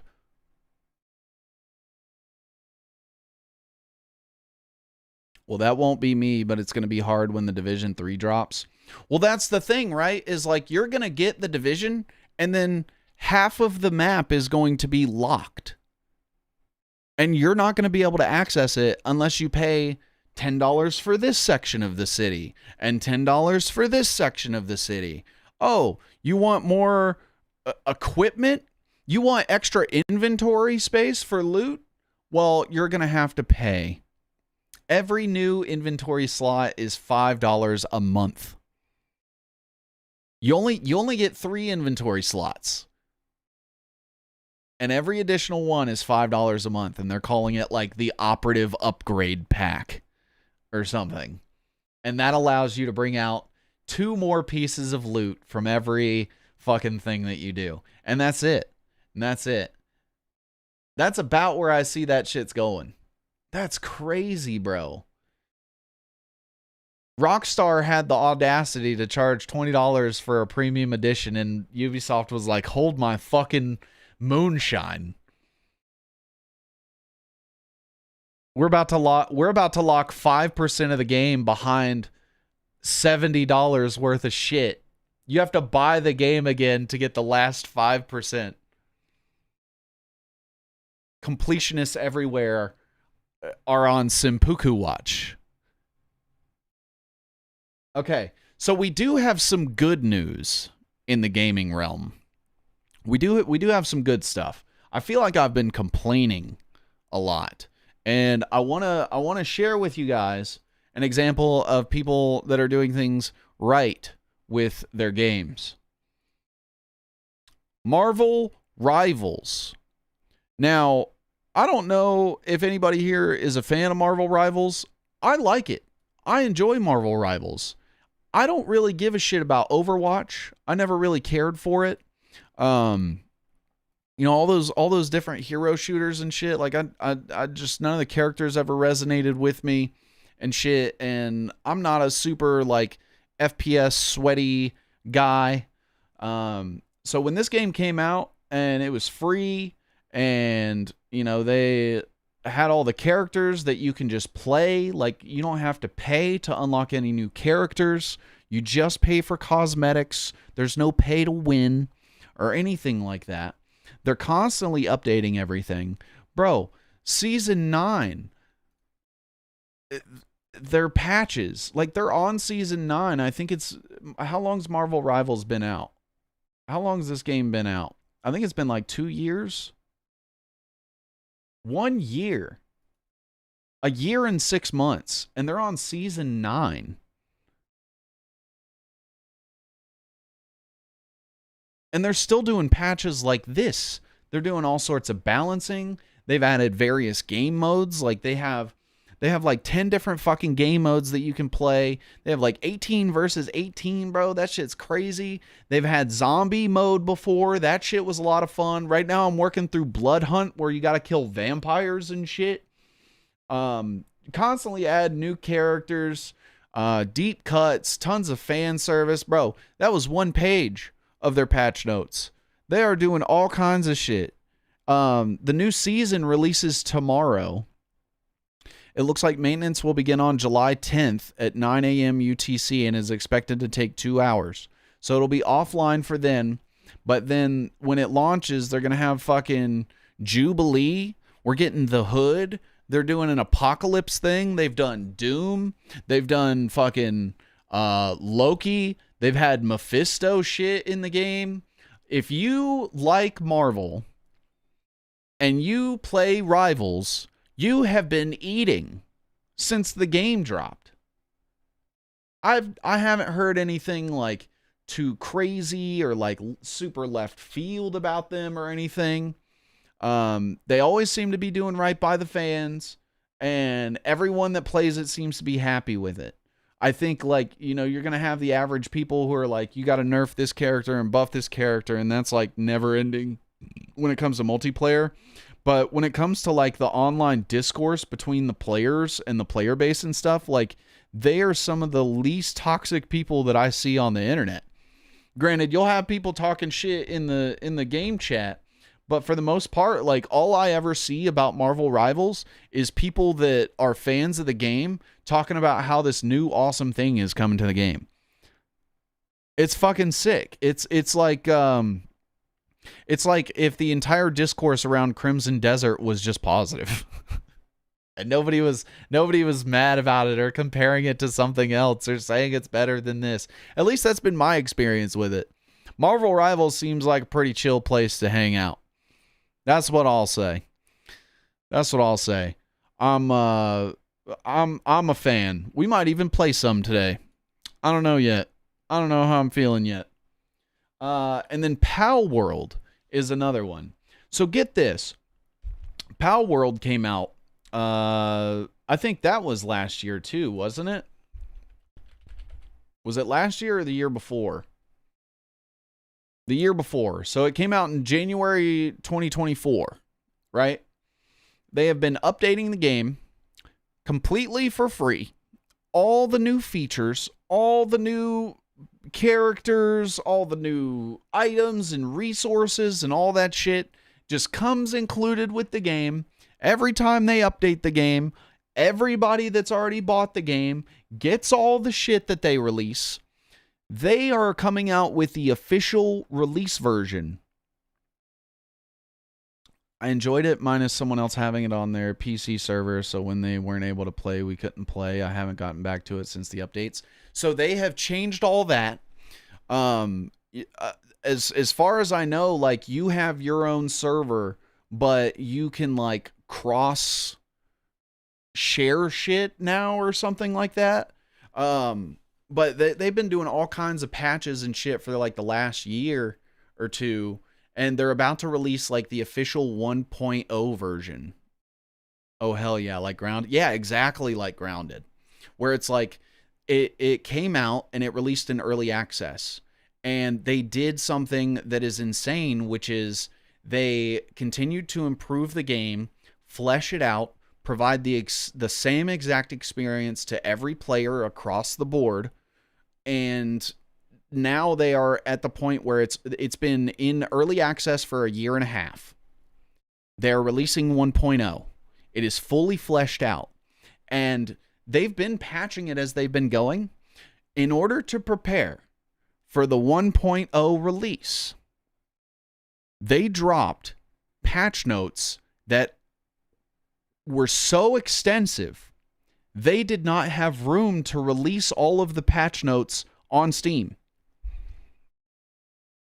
They were putting in their patch notes and hit a character limit on Steam, which has never been fucking done before. I need you guys to understand, of all the games that have ever been made and released on Steam and fixed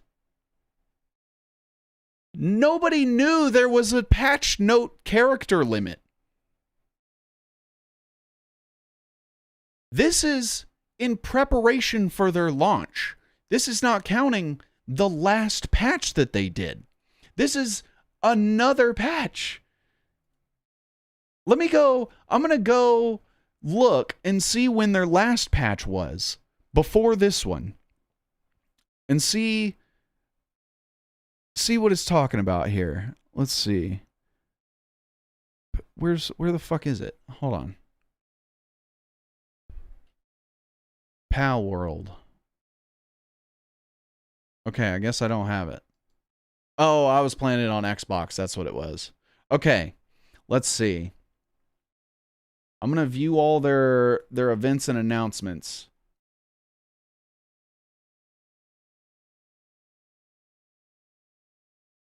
Their last patch, April. Their last patch was in April. So from April to now, they have developed a patch that could not fit on Steam. They had to do it in like a dual rollout to be like, here's part 1 of the patch, here's the rest of it, because we couldn't fit it all in one patch note. That, to me, that's fucking mind-blowing. Here's the even better part. The game is coming out in full, which means that the people that buy it today for $30 paid the exact same price as the people that bought it at launch.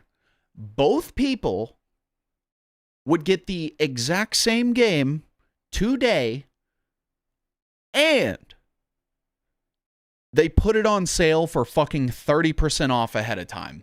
Literally 1.0 drops tomorrow, and it is the most game the game has ever been. And they have put it on sale. It is 30% off. You can get it for $20. It is like 5 times the amount of game it was when it launched a year and a half ago. It's like 5 times bigger. There's more shit to do, more stuff, all sorts of new features and fucking pals and everything. And instead of charging the same amount of money, they are charging less. They are charging 30% less. Oh my fucking God. Bro, these guys need to eat. That is insane. And all for free. All of it for free. Now, granted, they have started to come out with like collaboration bundles and stuff. Like, I think they have one with Valheim or something. Or is the bundle just, oh no, okay, all of their bundles have just been bundling with other games. Never mind. They haven't done like a collaboration per se. Bro, they did Ultra Kill. I don't even know what the fuck.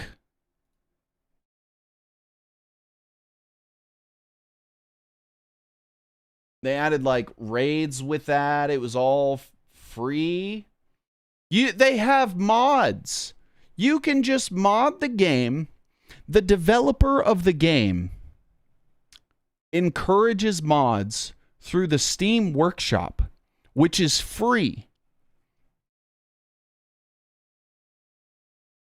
They're also allowing people to do their own private servers, and they're experimenting with PvP. So you will be able to battle your fucking monsters against each other in like a full-fledged fucking... They're doing the shit that Game Freak fans have been begging for years. And they're just having fun with it. Their game at full price is half the price of a Pokemon game. Do you guys understand how much Nintendo's getting beat the fuck out right now because of that? That is insane, bro. Literally, they have no excuse. And this is a brand new company. It was just some fucking Chinese company that just started up out of nowhere. a year and a half ago, 2 years ago. And they were like, we want to do Pokemon, but better. And then they did. And it's cheaper. And it releases tomorrow. So yeah, I think that Pal World and Marvel Rivals are shining examples of what you can do to give back to the people that make sure that you can be successful. Pal World surpassed 40 million players this month. 40 million people have bought the game. At $30 a pop, that's $1.2 billion.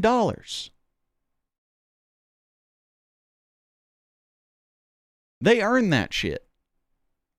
I don't care what anybody says. If you're not working that hard, you don't deserve to break $1 billion on your game. Period. That's crazy. Well earned. Well earned. All right, so I have another thing here. A new irrational fear for all of us.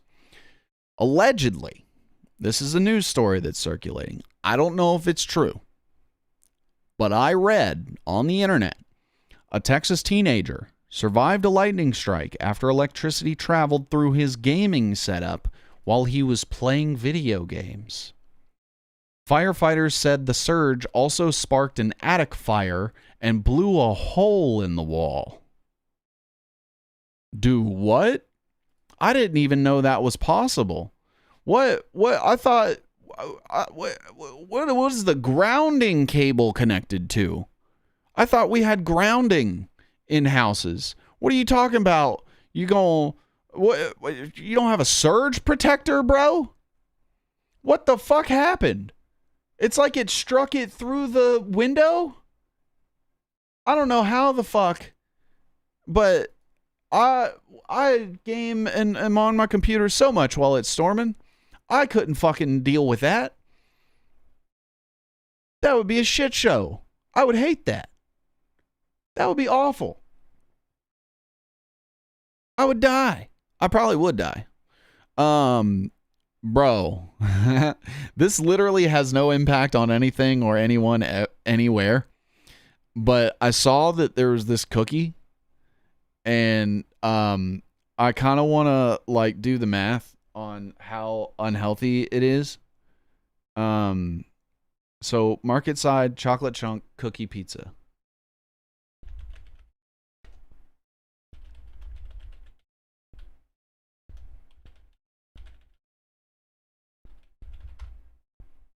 Nutritional facts.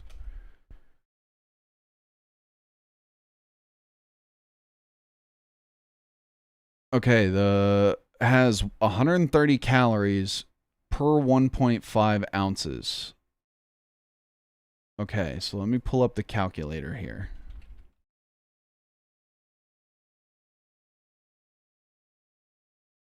Okay. All right, so we have 130 calories per 1.5 ounces.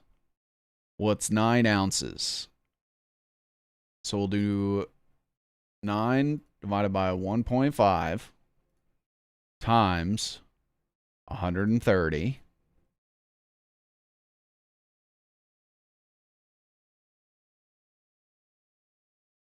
$780 calories. The whole pizza is 780 calories.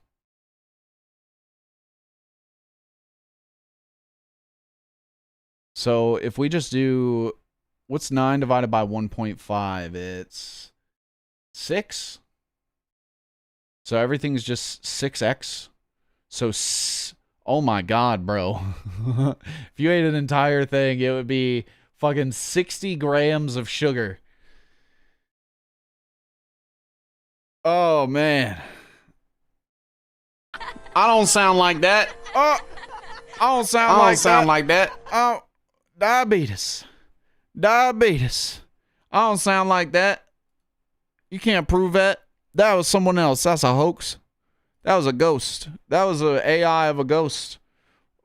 Of a hacker. I was hacked by an AI ghost. I got ghosts in my machines. I did see the image. It looked almost exactly like me. I thought there were two of me for a second. But I don't sound like that. Anybody trying to get one of these cookies and eat the entire thing with me and then die?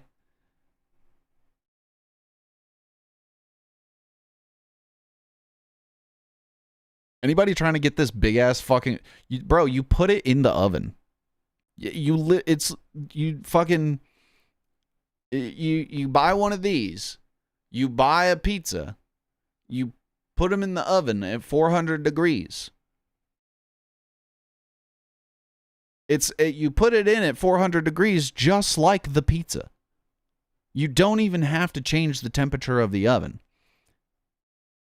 You put the pizza in, you cook the pizza. You take the pizza out, you put the cookie in. You cook the cookie, you take the cookie out. You cut the pizza, you eat the pizza. You cut the cookie, you eat the cookie. You never have to fucking change the oven. Just don't give it to a mouse.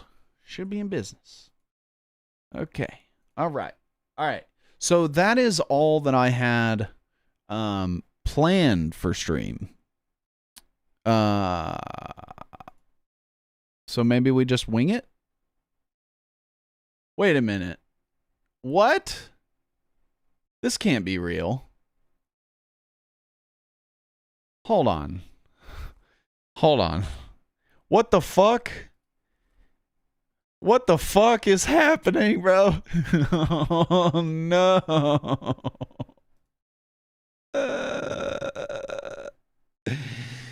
They just named the CEO of Xbox as an advisor on the Federal Reserve.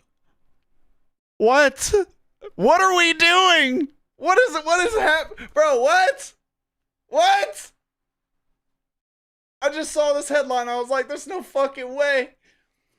What are we doing? What the fuck? What? Oh my God. What is happening? Oh my God.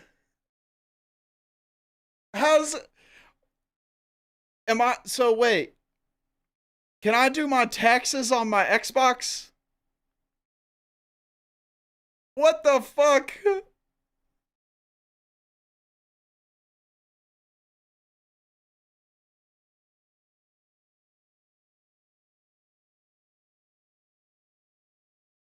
That's crazy, bro. That's like taking the CEO of Ford and being like, all right, you're going to run the FDA. You're going to be the one that sets regulations for how farmers grow crops. Have at it. And he'll be like, all right, so here's what we do. Here's what I did with Ford. Shut it all down. Move it to China. We're gonna stop growing tomatoes here, and we're gonna make the tomatoes in China. That'd be about how that goes. Dude, what the fuck? For productivity and jobs, you just fired 20% of Xbox. What do you mean you're in charge of jobs? Sharma was named one of 3 advisors on the Productivity and Jobs Task Force, which the Federal Reserve says will be assessing, among other things, the impact of AI. She comes from AI, by the way. She was the former head of the AI division of Microsoft. I don't trust her for a second. Everyone's like, oh, she's so great. She's cutting the Game Pass price, and she's shutting down the woke studios. And I'm like, bro, you don't understand. This is how they bait and switch you every fucking time. You guys don't understand that you're being baited and switched again. She's going to do really cool shit for a year and a half. And then once everybody's hooked back in thinking that she's awesome, there's going to be micro fucking adjustments that are going to start being made. And she's going to end up being worse than fucking Phil Spencer was. I guarantee you. Come back to this video in 5 years and tell me Xbox isn't worse than it is today. I'm telling you guys, this is all fucking PR. It is marketing. They're willing to take the loss to make it seem like she's not as bad as the last guy. You know where I've seen that happen before 50 fucking times in my life? Politics. This is no fucking different. Guess what? Politicians do the same shit. They never do anything. They just tell you how bad the last guy was and how they're going to do better than that guy. And then they do nothing except be worse. And then guess what? All you have is the next guy who tells you that he's not going to be like the current guy because that guy is fucking horrible. And it's just a fucking hamster wheel.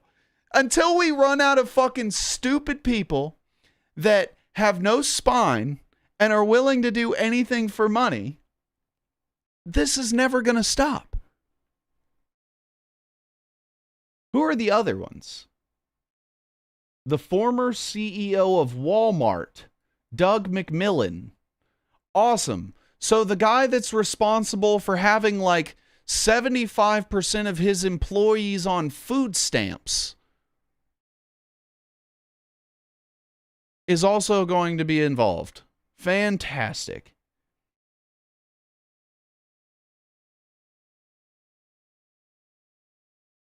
Incredible stuff. Man, I'm so glad.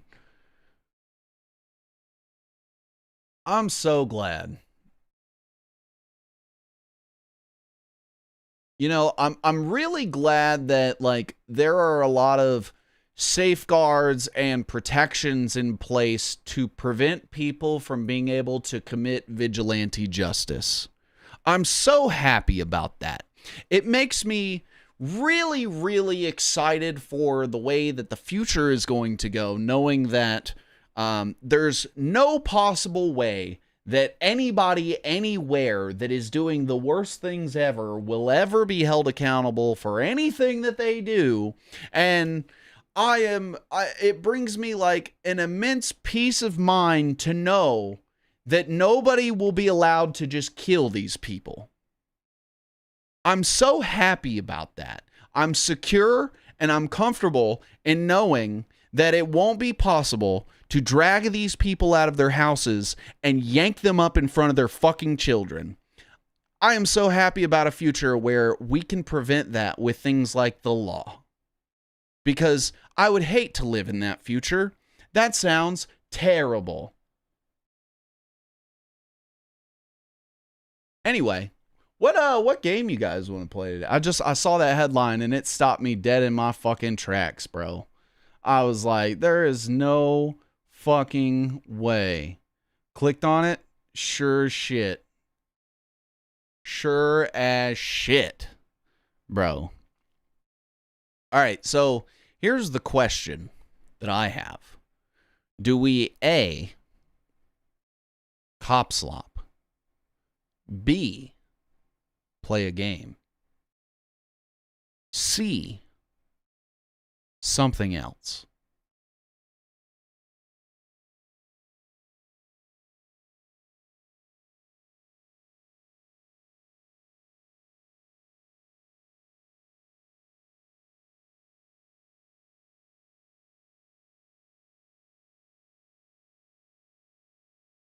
Oh, I guess they're can it be both or like cop slop and C? Yeah. Yeah, let me since I was just praising Marvel Rivals, I think I'm going to boot that up. I'm down for anything, but I'm going to be leaving for dinner in about 20, so my vote doesn't count. I'll tell you what, it does. It does. Even fleeting direction for the directionless is helpful. Even if the directions are fleeting. I was directionless. That's kind of like I'm lost in the woods and you're like, hey, I'm also lost in the woods, but I'm going to be randomly teleported out of here in a minute. But I do know that the exit might be kind of like in that direction.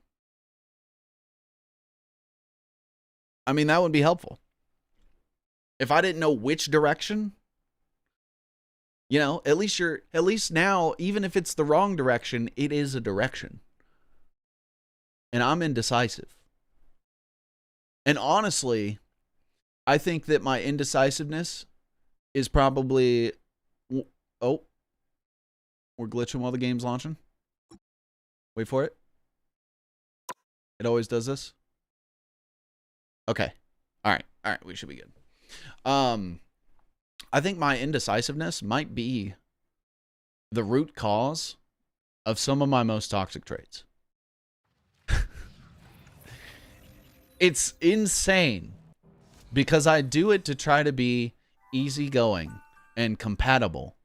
And instead, it makes me burdensome because now people have to decide for me.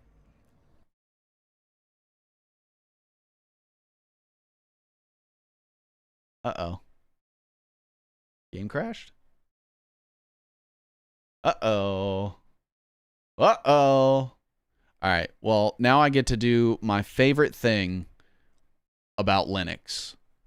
So, in Linux, a lot of people don't know this, but it doesn't work quite like Windows. In the sense that you have to come into the terminal and type shit in there a lot. So here's what I have to do sometimes is I have to bring up the terminal. Let me see if it'll even show it. Right there. And I have to type X kill. And then it says select the window whose client you wish to kill. And then you click on the game and it closes the game. And I just thought that that was really neat because in Task Manager it's like so impersonal.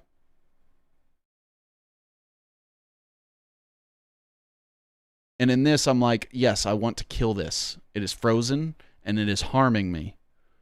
It might as well be, never mind. Strawberrying me. It might as well be welching me. You guys know what I'm trying to say.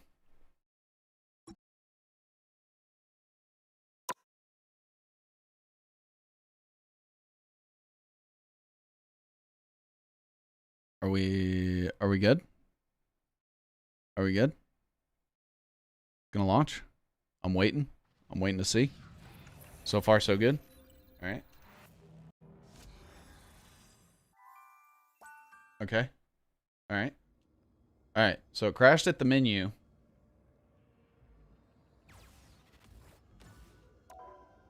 Logging me in. So far, so good.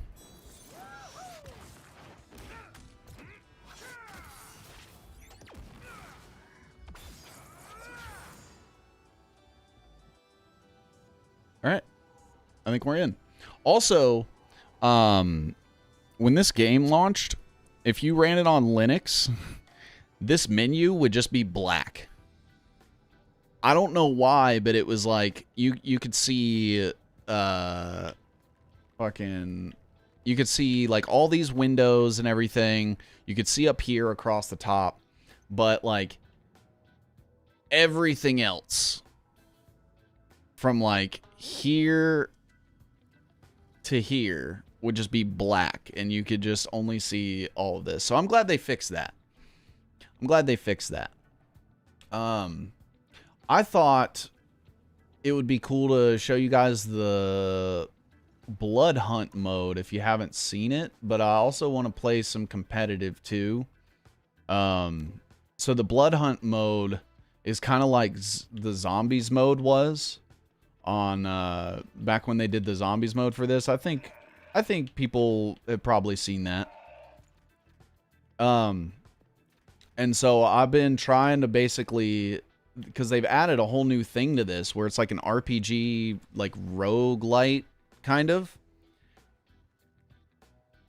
So in Zombies, it was just like, upgrade your character, like your skills or whatever. And there weren't a whole lot to choose from. And they've since expanded it. So now you have like multiple ones you can upgrade multiple times. And also, you have like skills over here.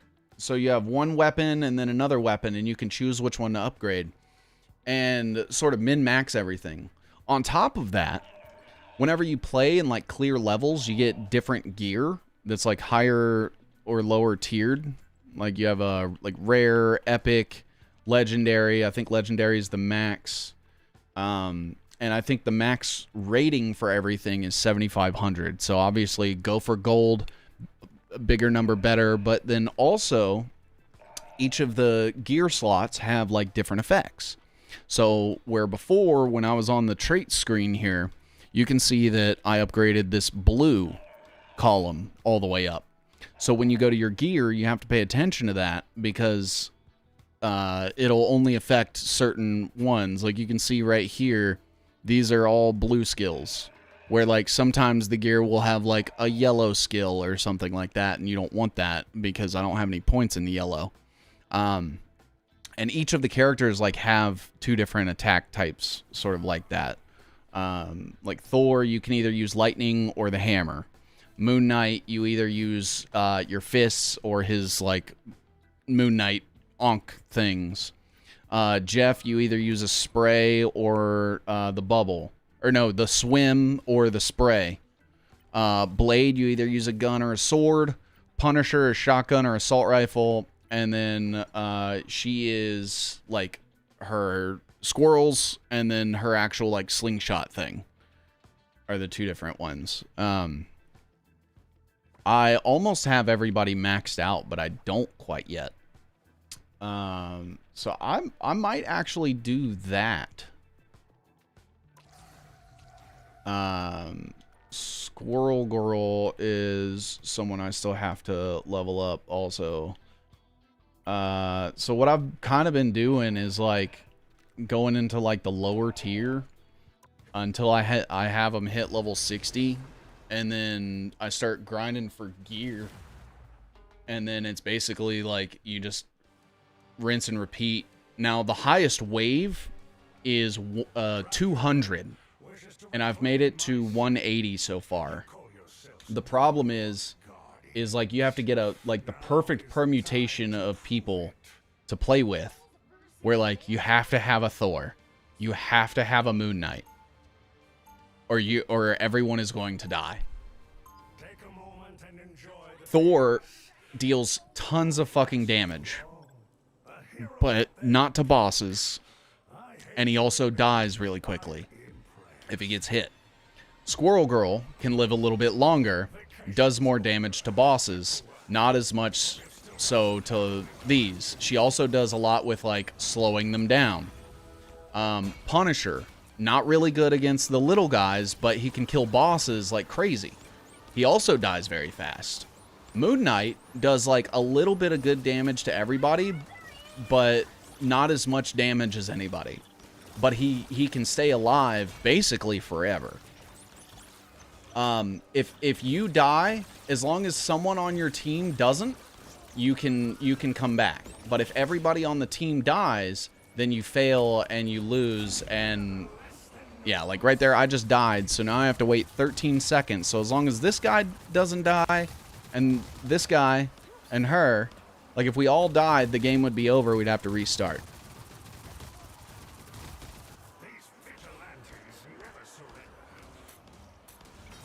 And the reason that I'm dying so fast like that is because I'm not a high enough level to technically, I shouldn't be playing this level yet. But other people are already that level, so I'm kind of like piggybacking off of them. And they're carrying me, so that's good. So you can see I'm like throwing the fucking thing, and it's like stopping them in place, putting that like thing on their heads. So it keeps them from being able to hit the Thors. So you need a Squirrel Girl to slow them down. You need the Thors to do just overall damage. You need a Moon Knight for survivability, and then I think you need a Punisher for bosses. I think you could probably trade one Thor out for a Blade, but I honestly don't think that it's worth it unless it's like Blade is literally tanking the boss for you and like distracting the boss so it doesn't go after anyone else.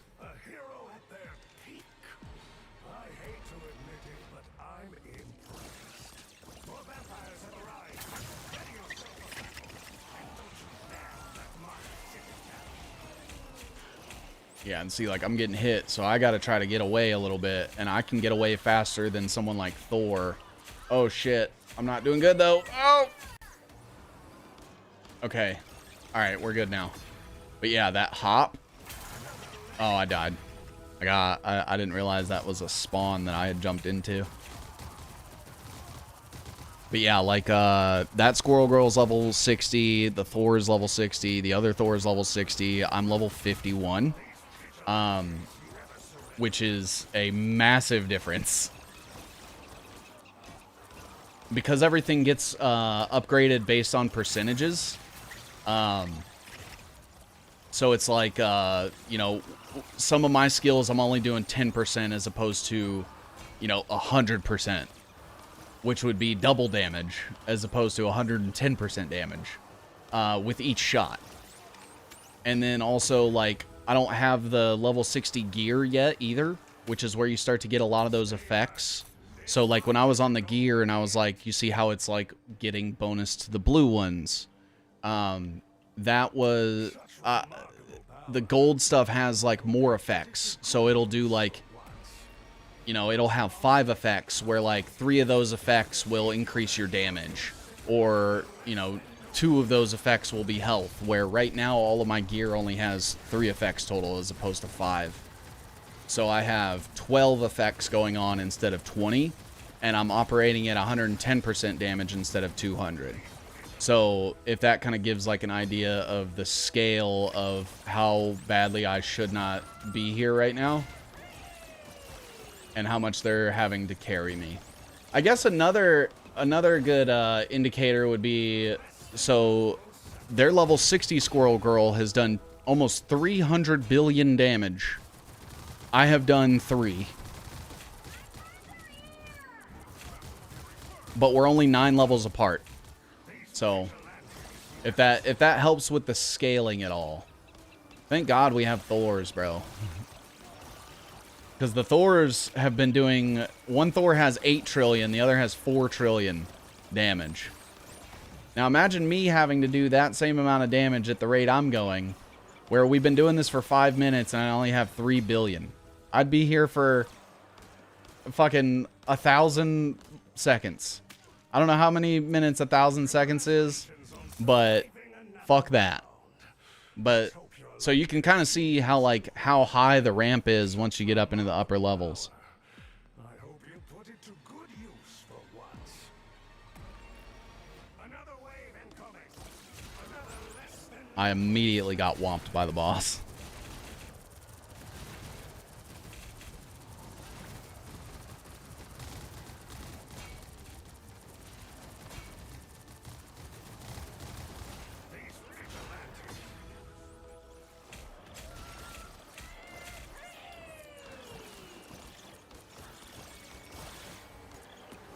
No!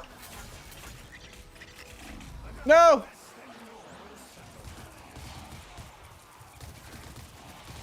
I just keep getting fucked up, bro. I have 6 deaths. Nobody else has any. Yeah, I'm also not even using level 50 gear. I'm using level 40 gear. Because I don't have any level 50 gear yet.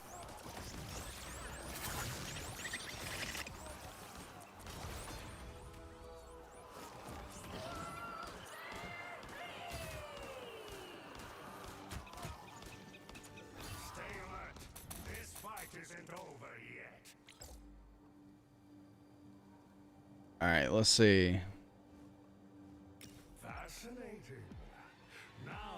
Alright, we gotta beat the boss now.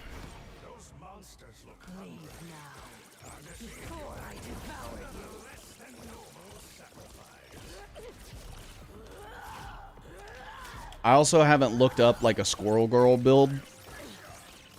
Like a lot of people have put builds on here to like, this is how you min-max this character and shit, and I haven't looked at any of them.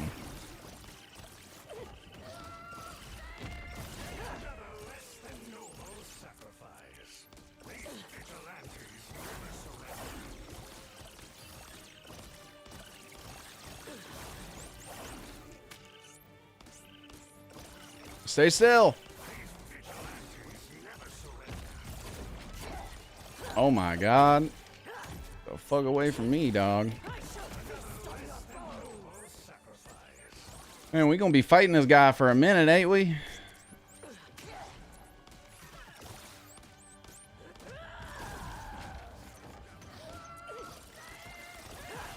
This is the hardest part too, because like I can't help them, and clearly none of them have scaled for the boss. So between each round, you also get to pick card modifiers, and one of them that comes up is 20% damage against bosses, and I always get that if I see it, because this boss is gonna take us just as long as the first 4 waves did, if not longer. So the first 4 waves took us like 6.5 minutes. We've been at this for a minute and a half, and he's only down about 20%. So we still have 80% of his health to go. Maybe it's a quarter now. So I'd say 75% of his health to go. So we're gonna be here for like 10 more minutes. But if you whole ass the damage to bosses, I mean, you got to think like 20%, and then you get 20% of that.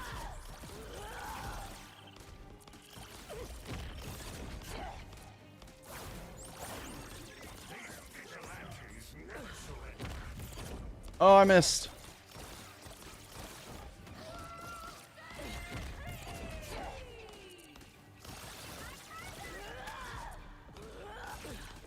I always forget I gotta aim a little high with her to compensate for the bounce.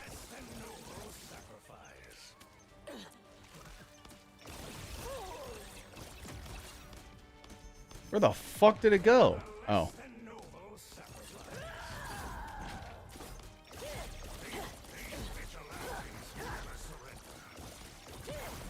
The hell away from me, dog. Hell no.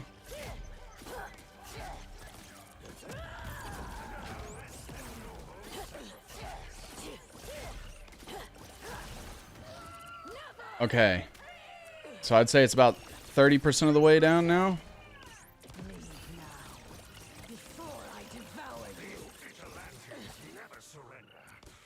I've only done 4.5 billion damage.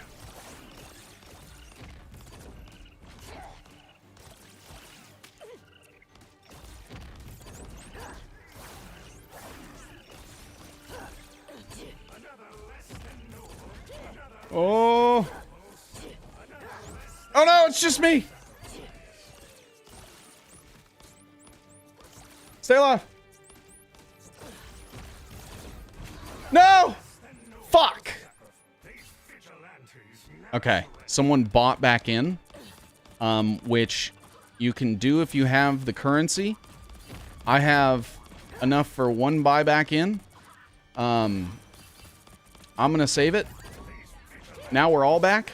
Now it has to kill all of us again. So because he respawned and survived, now when you get up into the higher levels, it doesn't let you respawn anymore. So like I think it's 180 to 200. You don't get the option to respawn from what I understand. At least it didn't let us fucking respawn when I played. I was playing level 1 wave 185 and it was like, nah dog, we don't do that here. I was like, what? I don't know if it's like all of us gave up and it just immediately stopped because of that or what, but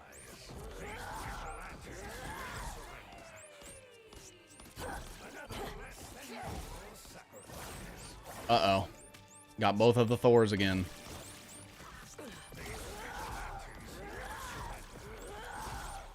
Okay, I guess Thor bought back in to die? Oh no, okay.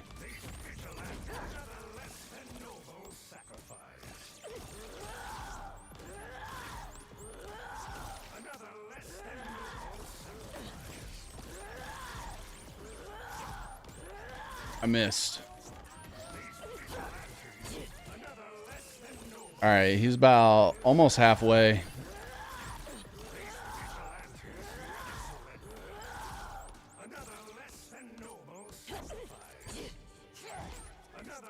Oh no.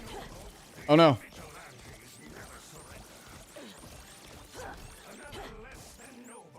Oh no. It's just me. Okay. I lived. Nice.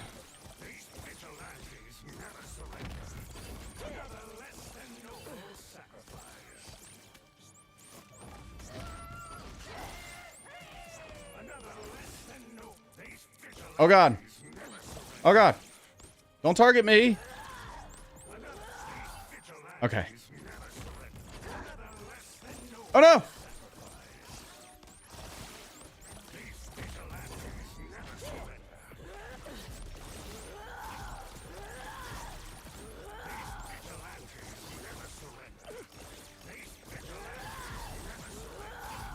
Oh, I lived long enough for everyone to come back. That's all that matters. Oh.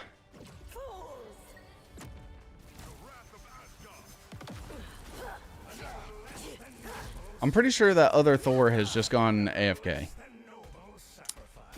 Alright, well, that's where we're gonna lose, because I'm not spending fucking my one respawn on you guys. Fucking, we got one AFK Thor, and the other one doesn't even know how to stay alive. That's crazy, bro. You died 11 times as a level 60 Thor on wave 135? Are you fucking kidding me, bro?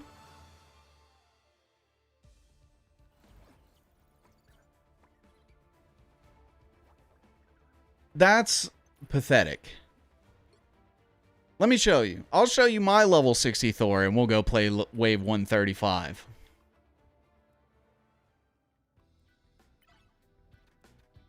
$135. Exact same wave. Watch. Watch me play Thor. We had 2 of them. Oh, okay. It knocked me down to wave 120. But still. Like, we didn't beat it. I'm going to show you guys me playing wave 120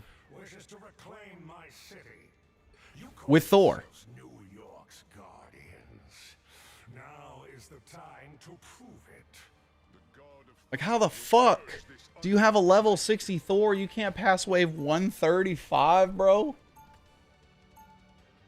Take a moment and enjoy the peace. It won't last for long. All right. Are you ready to see how you play Thor? I'm going to show you guys. This is how you play Thor at level 60. You ready? You press X. And then you just sit there. And I'm pressing nothing. I'm not moving.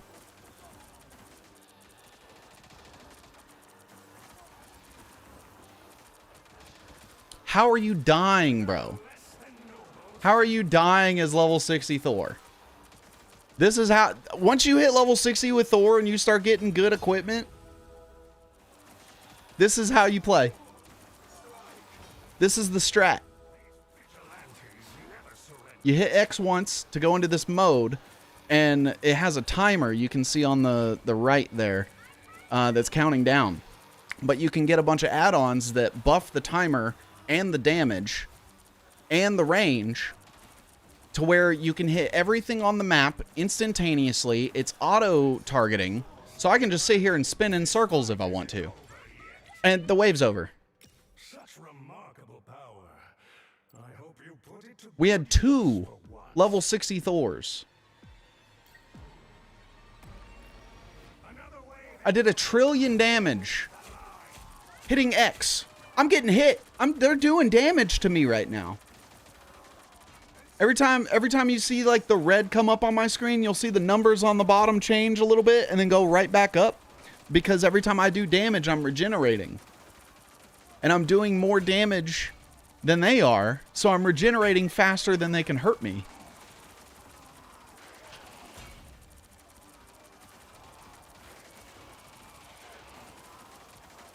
We had 2 of them.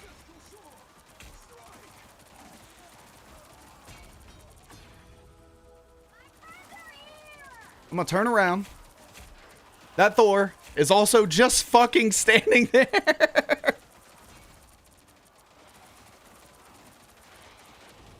That's it. Wave 2.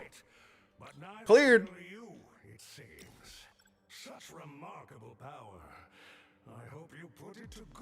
That's how mind-blowing it is that we had 2 level 60 Thors on wave 135 and we died. Like, what the fuck is wrong with you, bro? Do you just not know how to play a game? You press one button. I press 5 buttons and I beat this. I might as well be playing Mixtape. The game plays its fucking self. I'm still just sitting here. Just fucking no buttons.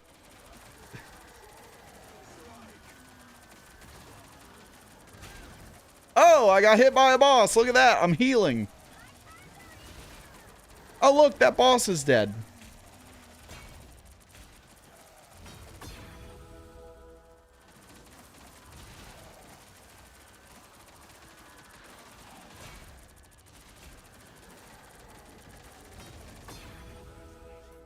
Wave cleared. Let's hope your luck continues to hold. A hero at their peak. Whatever shall I do for this next round? Vacation's over. X. Another less than noble sacrifice. They got my health down a little bit. I didn't even try. I didn't even think about moving my finger to press the heal button. And yeah, you also have 3 heal buttons. Like, do you see right here? This little icon right here? That's your heal. You can heal yourself. I don't even need to use it.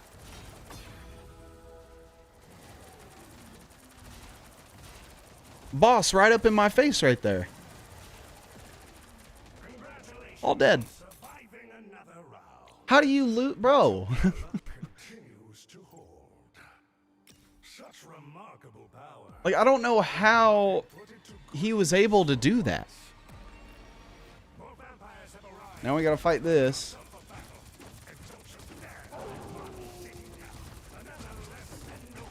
With this, the only thing you do, once you hit X, you hold left trigger and right trigger, and then you just keep shooting at the bosses. Try not to get hit. Look at how far down their health already is. There's 2 of them. We're 5 minutes in.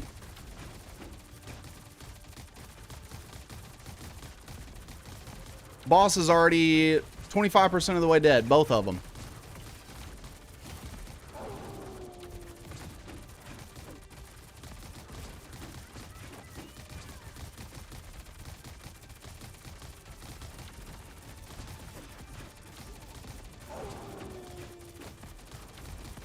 Both of them halfway dead. 5 minutes, 37 seconds.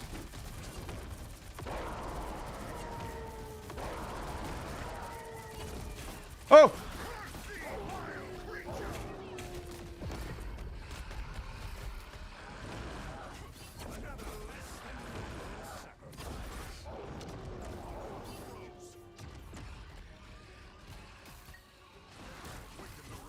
Right back at it. I just had to dodge a little bit with my ult, which I'm already about to have again in case they want to come back. But you can even live as Thor. Like, I have gotten all the way to like wave 150 solo with my Thor. How do you die with 4 people?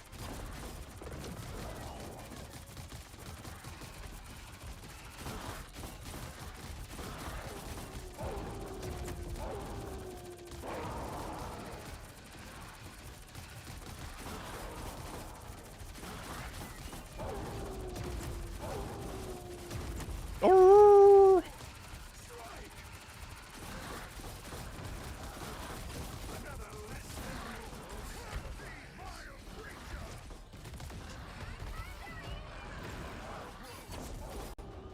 Fuck off.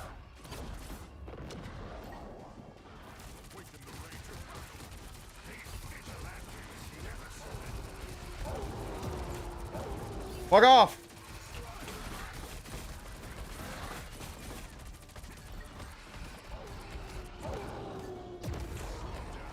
Oh!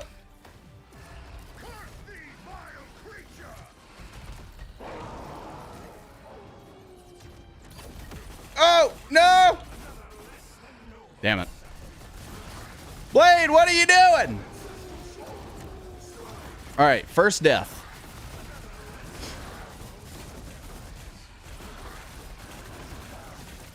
Granted, he had 11, you remember?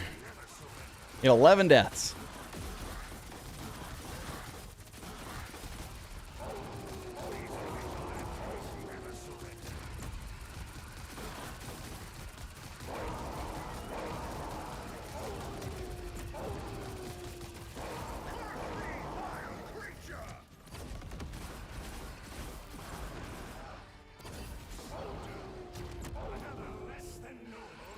Oh!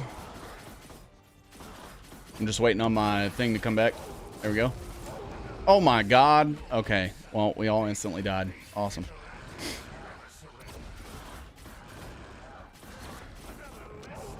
What is our other Thor even doing, bro? You gotta do more damage than that, dog.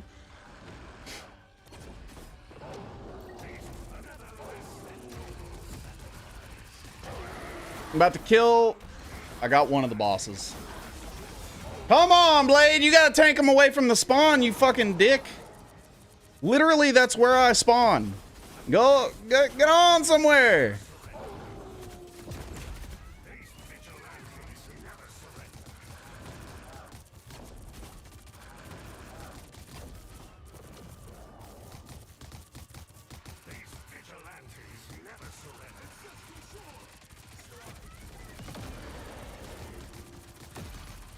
Oh, not me. See, he keeps dragging him way too close to me.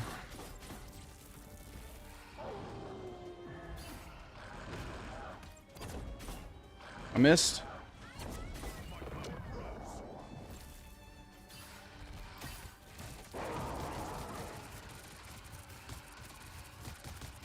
All right, about to clean it up. About to clean it up. No more deaths. One more death. Come on, anybody else? All right, 4 deaths. All right, we're gonna lose.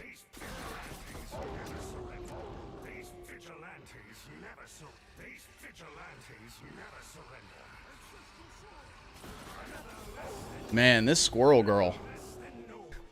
It's me. I'm carrying me.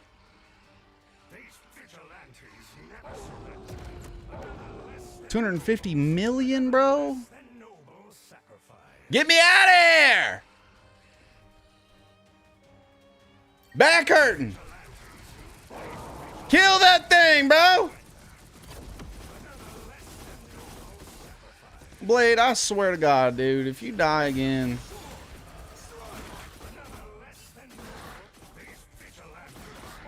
I mean, keep spending the money if you're just gonna keep being ass, bro. Blade can literally sit there and tank a boss to the face if you build him right.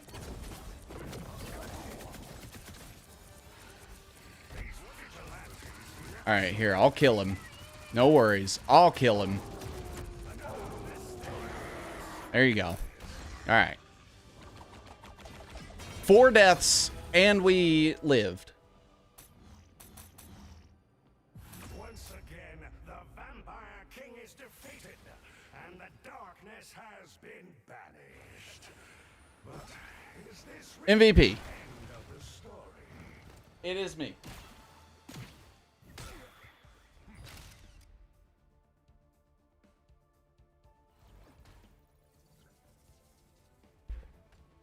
Yeah, so that is that mode.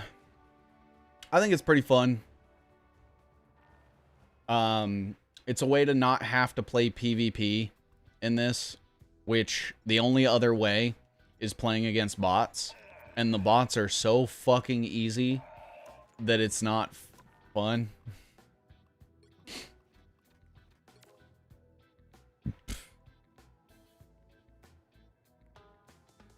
But we're gonna try some competitive. They've done a bunch of tweaking, and all that tweaking went live today in preparation for the season 9 launch tomorrow. And season 9, like this patch along with the season 9 update tomorrow, is the biggest content like drop for them since the game's release. So like every other patch has been smaller in scope and scale and size and shit. This is like their biggest patch ever. Biggest update ever. So, we're going to see what it's talking about.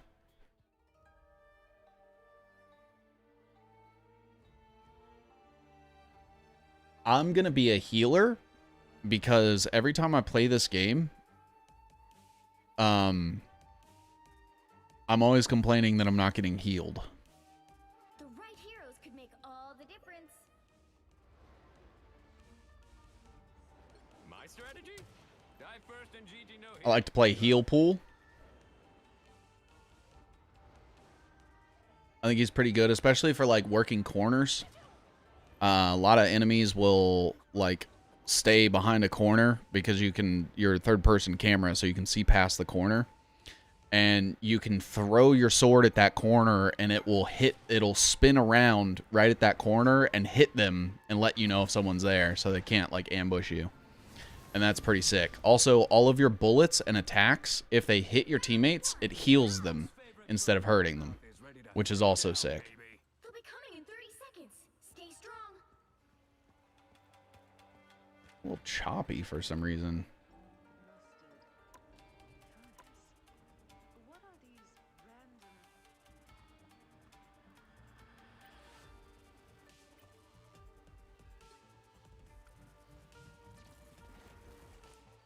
Why is it so choppy?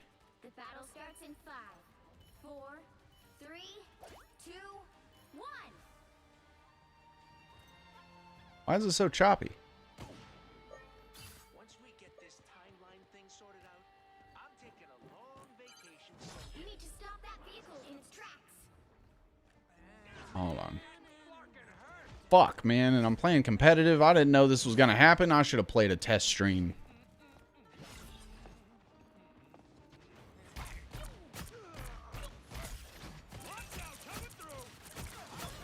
Oh, I need help! Where'd everybody go?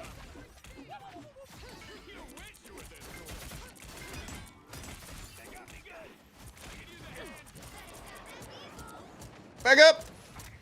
Where'd you go? Back up!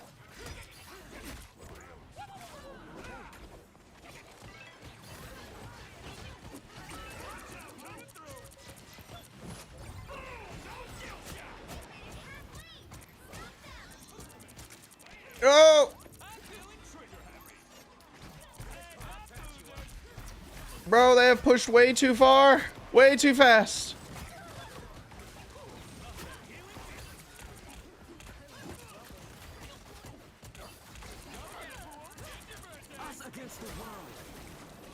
No!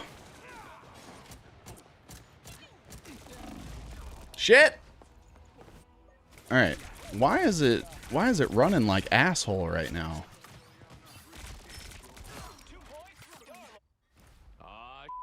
There's still a chance to stop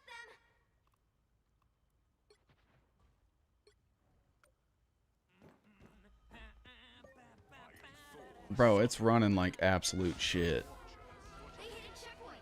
Now might be a I don't know how to fix that. I could wait till the very last moment and crush all their dreams. I'm gonna have to fucking do something because I cannot play like this, bro. This is crazy.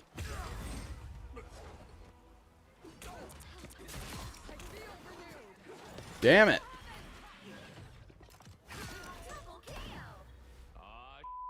Here we go again. Okay. It's still running like ass. In a game, how meta. Suck it, Blade. It wasn't at first. Yeah, and it's competitive, so I can't quit or I'll get penalized. Even though I'm having fucking issues. The game's not like, oh, we detect that something's fucked up. They'll just be like, no, sorry, you quit.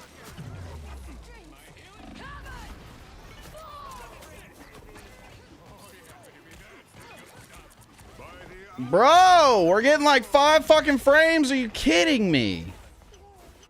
What the fuck could be wrong? So wrong.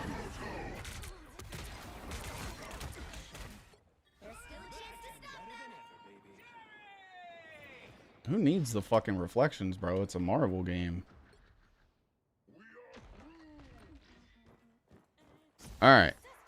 How's that? That seems a little better. Still not great. You know what I bet it is?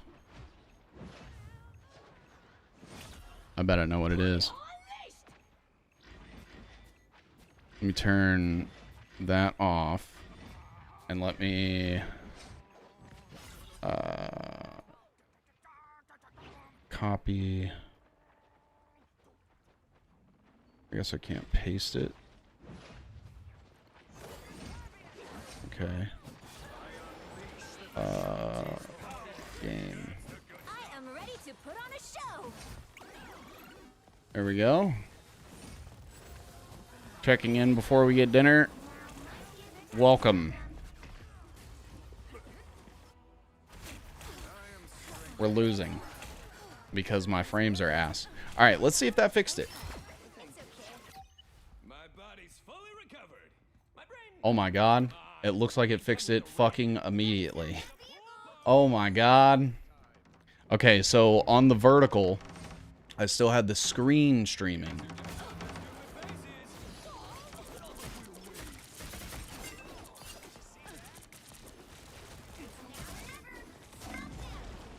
No! Okay. Well, we definitely lost because of me. My bad. Whoops. But yeah, we're immediately like right back to 60. That's crazy. How many people are you deleting off your friends list today? Probably. I'm not deleting anybody off my friends list. It's when I'm playing with randoms.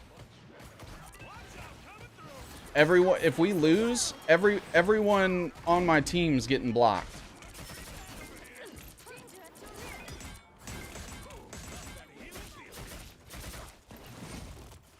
Oh, get me out of here!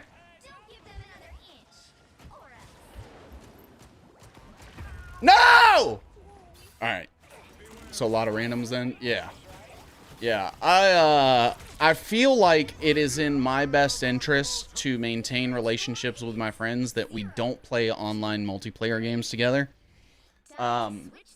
Because I maintain this very firm and steadfast rule of anytime something bad happens, it's not my fault. And that doesn't seem to resonate well with others all the time.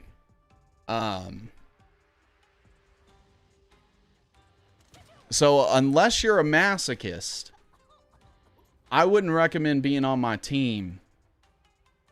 Because I'm going to probably talk some shit. And it might not even be directly. But you gonna know it's you.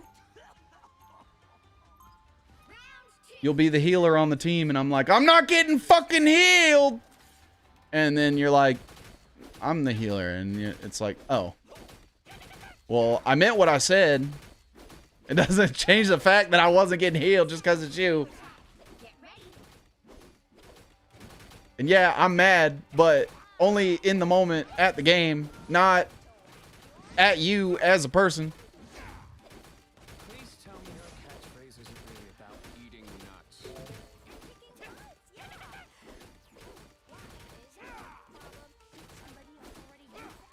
The battle starts in 5, 4, 3. Sick. Someone's gonna leave.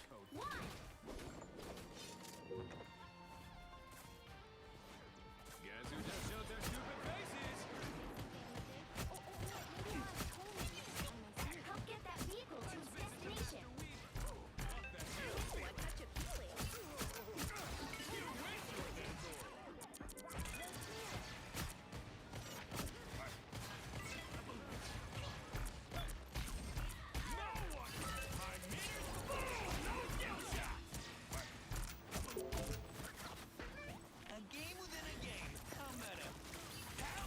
Oh my god, where did you come from?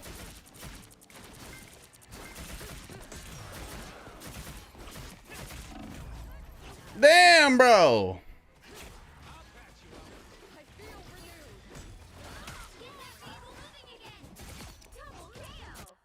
I'm back. Guess that makes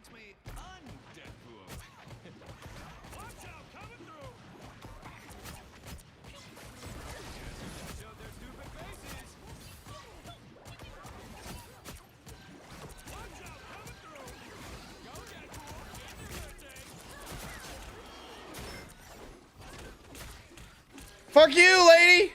Goddamn! Who's our other healer? Who the fuck? Do we even have another healer? They're sitting there! Okay. Sick. Yeah, we're gonna lose. Must I clear the way myself? Check this out, 'cause I won't. Looky here. This is real firepower. By the eye of Agamotto.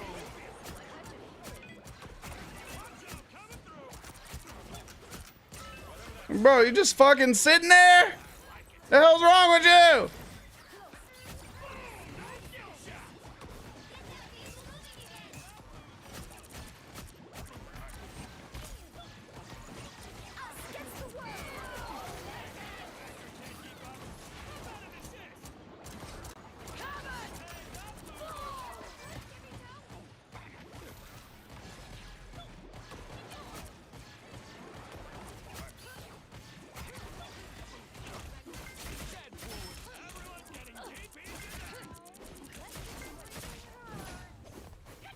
Back up, Angela, you fucking bitch. I swear, bro, they need to nerf the fuck out of her. This patch has just made her worse. Holy shit. I just wait, being a healer takes thick skin, man. Where's my heals? And they are across the map away from the objective. Yeah. Did you see our healer was just fucking standing there for the first third of this match? Our fucking Luna? What a bitch, bro. I was in the menu still doing better than you, you fucking losing ass piece of shit. Why are you even playing competitive? You just gonna stand there. I'm gonna end up reporting him for fucking just standing there. Piece of shit.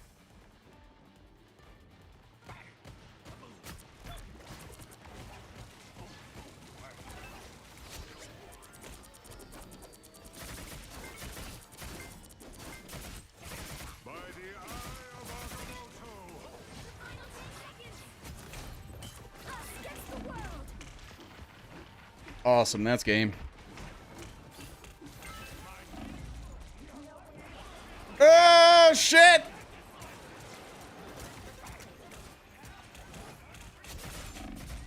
Bro, back up! I'm literally not getting any cover from my fucking... What are you guys doing? You're letting them push all the way past you to kill me. You're not gonna get healed that way, you fucking retards.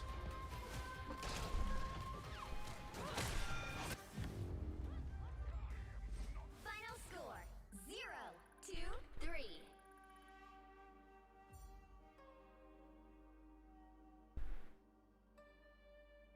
Well, you can't expect to win them all.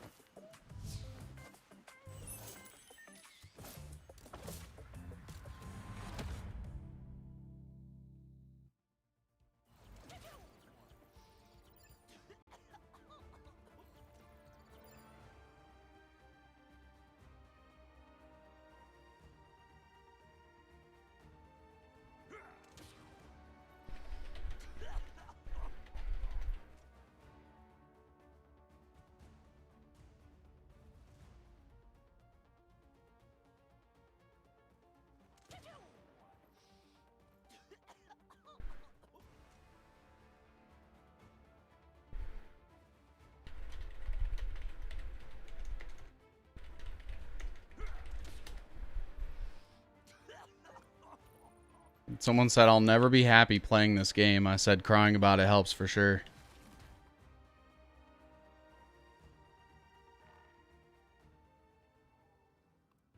Like, damn, bro. My bad. I had some FPS issues. We were getting 5 FPS. I was doing my best. All I could do was my best. And that's all I could do. Also had to, like, add another fucking screen to stream and all that shit. What is happening?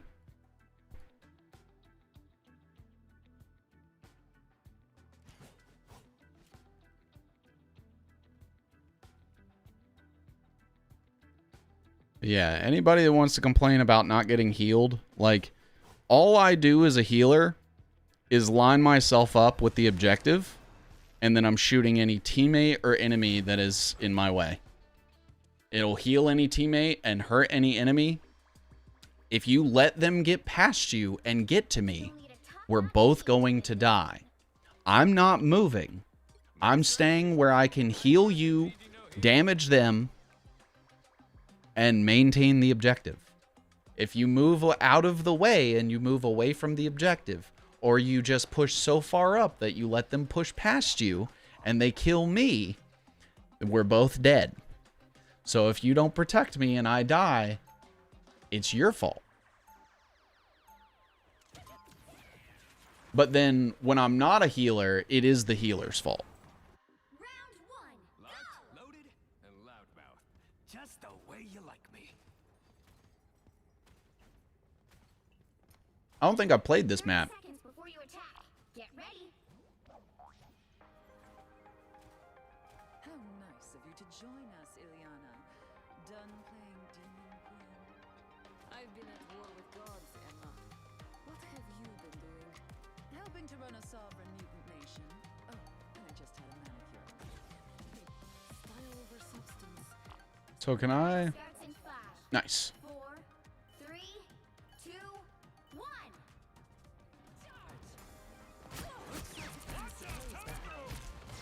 You don't know me.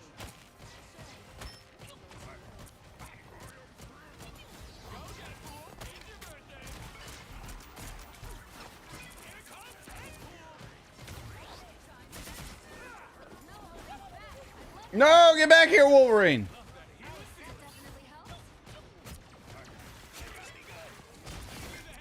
Oh, how about that?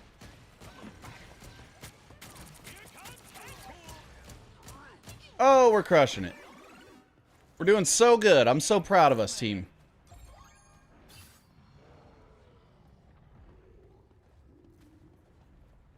The fuck? What, the Abomination?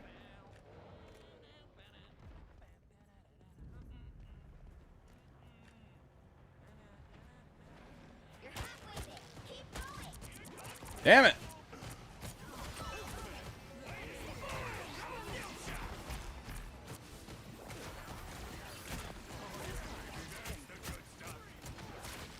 Oh!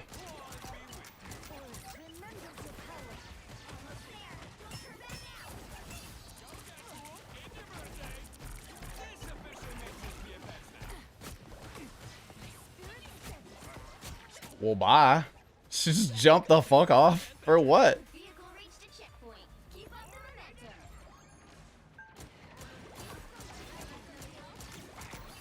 All right. See, we got good cohesion here. Teammates staying together. People doing damage are doing damage. Our healers are healing. Frame rate's fixed. Dude, we're doing good. Pushing up too far, though.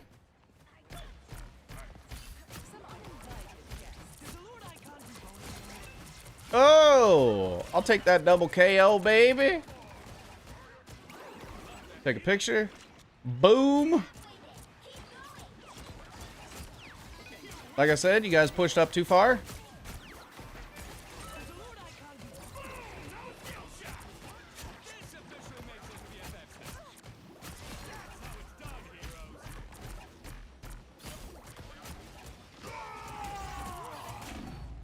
Oh my God.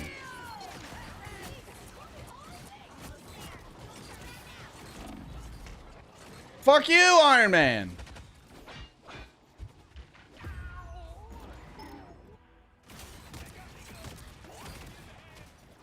They let Iron Man blow right past him to kill me. Now we're all gonna die. We did all die. I'm telling you, bro. It's like, It's like everyone gets mad at you for being right. It's crazy. It's like I know this is exactly the problem, and then the problem starts and it's exactly what you say, and it's like, bro, god damn, man, it feels like the whole universe is retarded but me. It's like, how do you not know how people work? How do people who work that way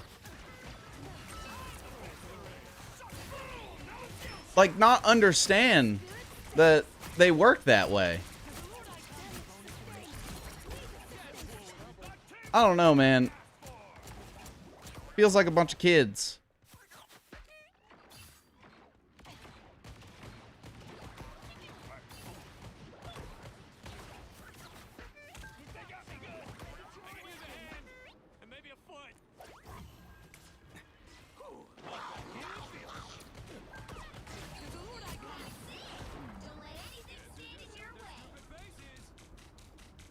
Oh, the enemy on the other team was my teammate from the last game. That's so funny.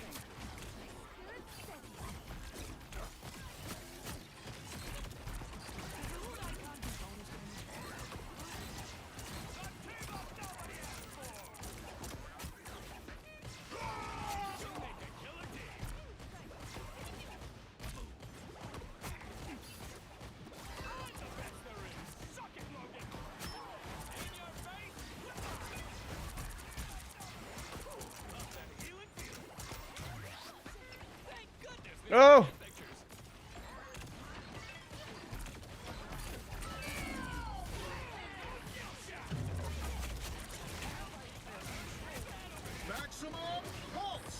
Back up!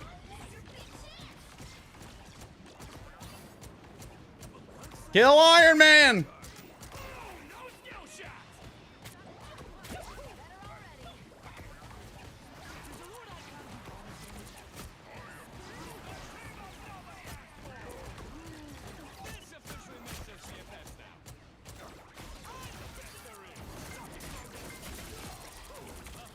Fucking, you thought. Nice, bro.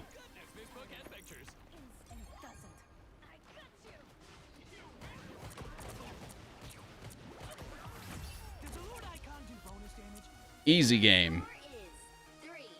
Yeah, he's. We got him.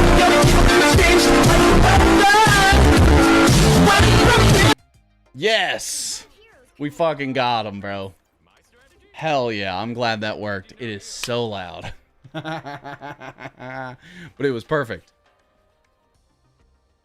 I don't know if there's a way to reduce that volume by about like 15%.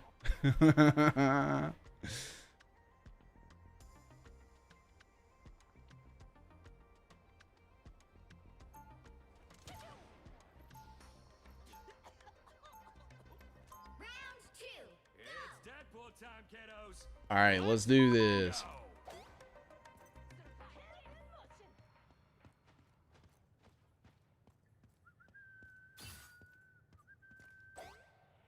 They'll be coming in 30 seconds. Stay strong. Where the fuck was I going? Clue me in here. If your name is White Fox, then why is your spy organization called Tiger Division?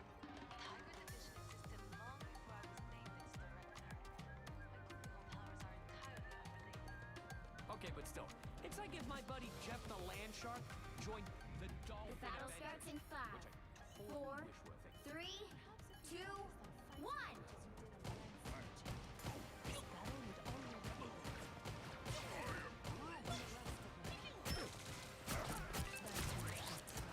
Yeah, see, that's the corner thing I was telling you about. So I know they're on this corner, so I can toss my sword at it.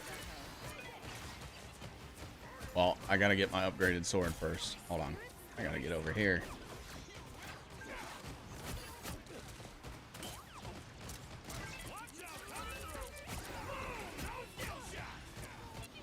I gotta upgrade my guns.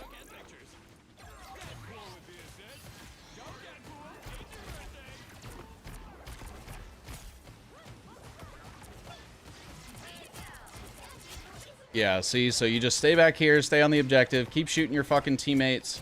Keep shooting your enemies.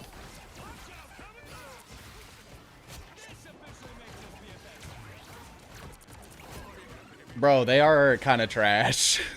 Holy fuck.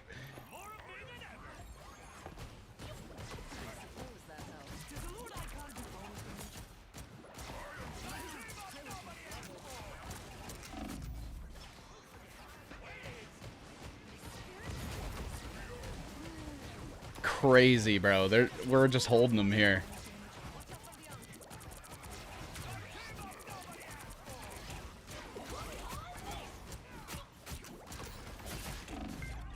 Oh!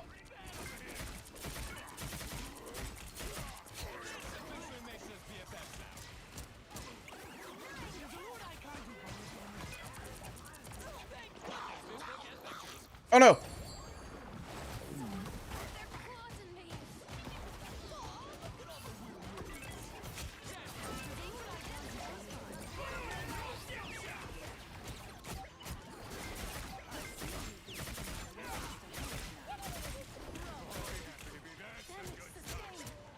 Bro, we are stomping them.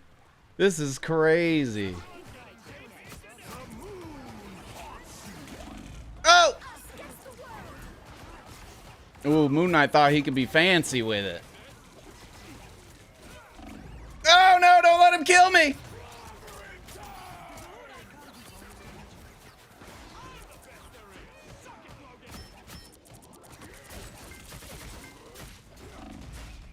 Oh no! Fuck! I was trying to get my shit back. I needed 3 more seconds. Alright. We got it this time. Thank goodness this book has pictures. Stop them! Only 60 seconds left. Come on! Oh, I'm coming! Don't die! When you two dated.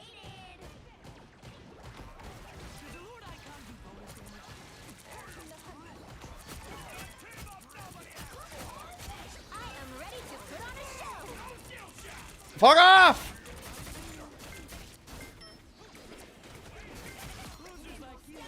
You bitch! I out Deadpooled the Deadpool!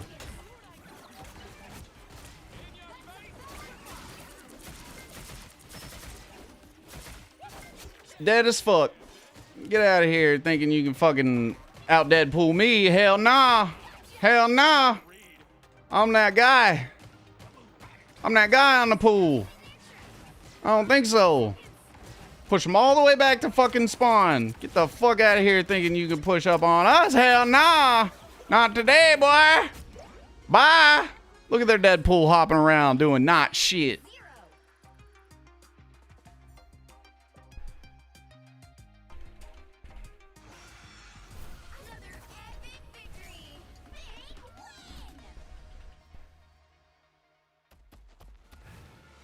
I was on your team last game, Odom. It is just you. I'm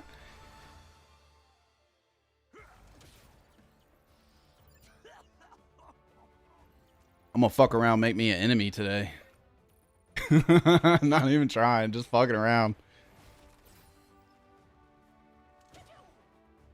He told me to shut up.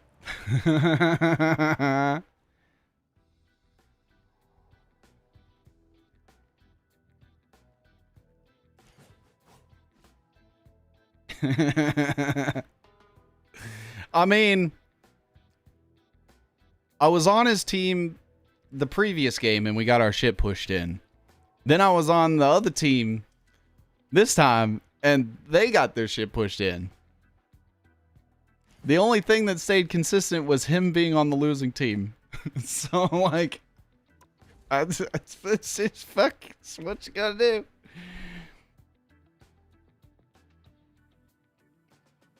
Actually, hold up before I play another game. So I haven't even played enough competitive matches to place this season. You only have to play 10. I've played 4 in like the last 2 weeks. I've just been playing the blood hunt shit because I think that's fun.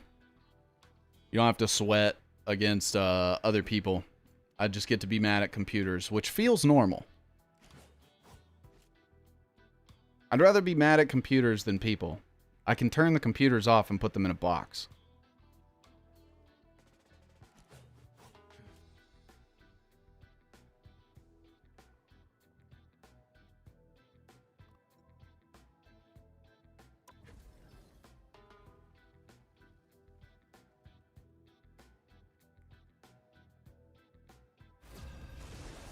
I hope I get put back in a server with that Odom guy. And I hope that we're on opposite teams every time.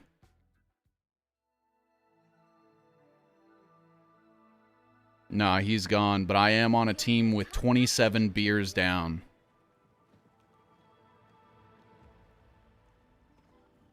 My strategy? Die first and GG no heal. Duh.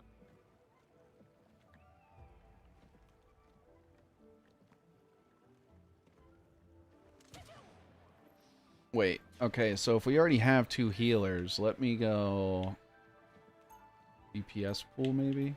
You know, I just don't get why everyone hates on duelist mates. I mean, come on. So now instead of healing, I'll just do increased damage. Heads up, losers! 30 seconds before you attack.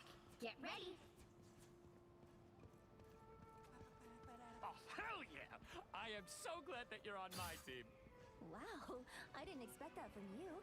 Any particular reason why? Well, word on the street is that you never get nerfed. So this should be easy. I don't know what that means, but everything should be chill. We're just sitting on the stool together. 4, 3, I don't have any emotes. 1. I think I have 1 emote. All you need to do is capture the mission area. Got it? Spoiler alert! Next season's new characters are Speedball and Sleepwalker. Leak that, losers! Ooh, love that healing feeling. Ah! Go Deadpool! It's your birthday! No! Alright, well, I pushed their front line back at least. Hopefully my team can take advantage of that.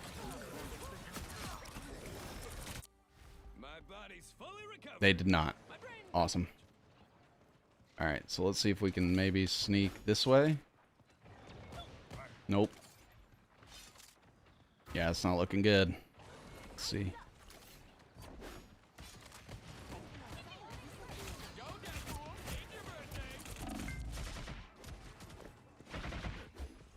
No! She was 1 hit, bro! Alright, I might have to be heal pool. I don't think I can play DPS pool because I can't stay alive because nobody will heal me. A shield? Don't mind if I do. Here comes Deadpool! They got me good. I can use a hand. Maybe a foot. Heads up, losers! That was fine, but thank you. Come on. I have to upgrade. Come here to read.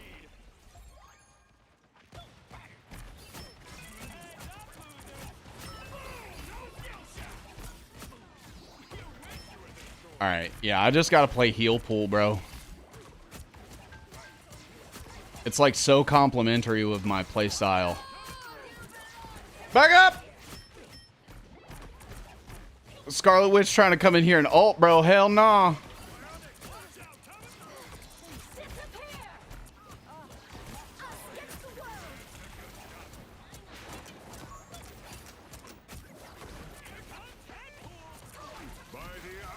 No! Shit. Alright, we're not doing so hot this time. What I really need is the other healer to do damage. I don't want to... I don't want to be the guy.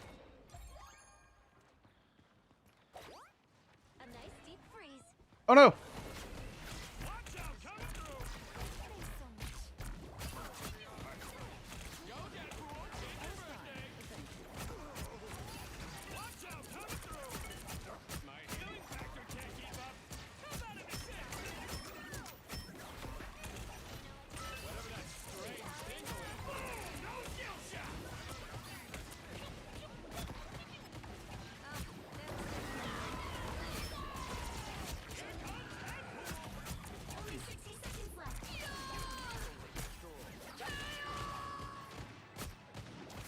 Nice. Good stun. Good stun.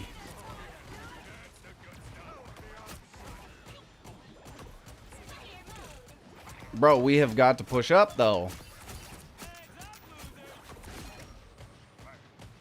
Nice, nice. Good shit, good shit. Oh, I'm getting hit by a dinosaur. Okay. All right, sick.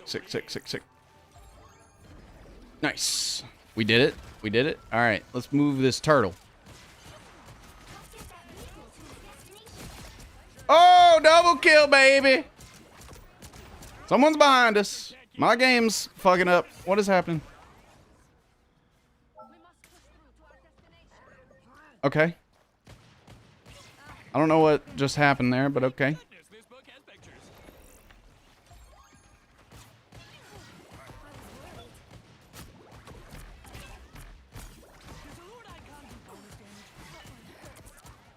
See? Doing chip damage up there with my sword. He's so good at the corners, bro.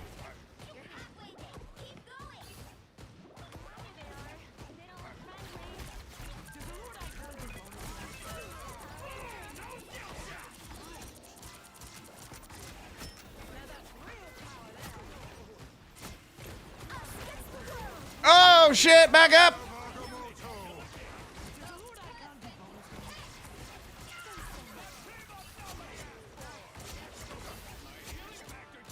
Nice. Keep pushing.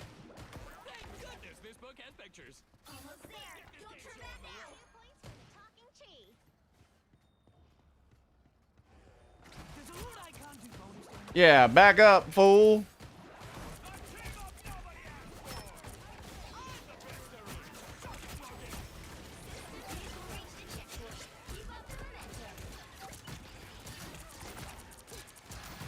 Easy.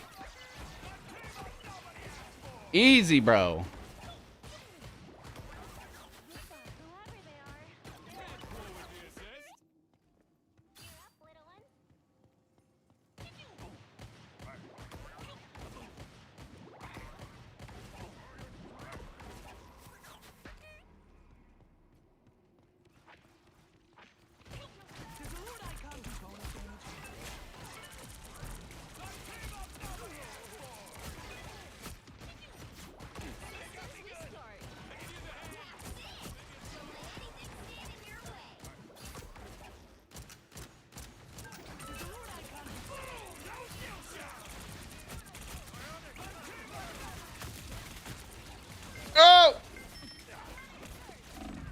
No!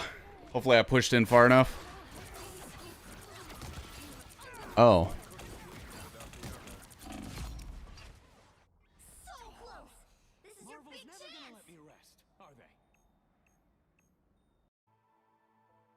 The right heroes could make all the difference. My strategy? Die first and GG no heal. Duh.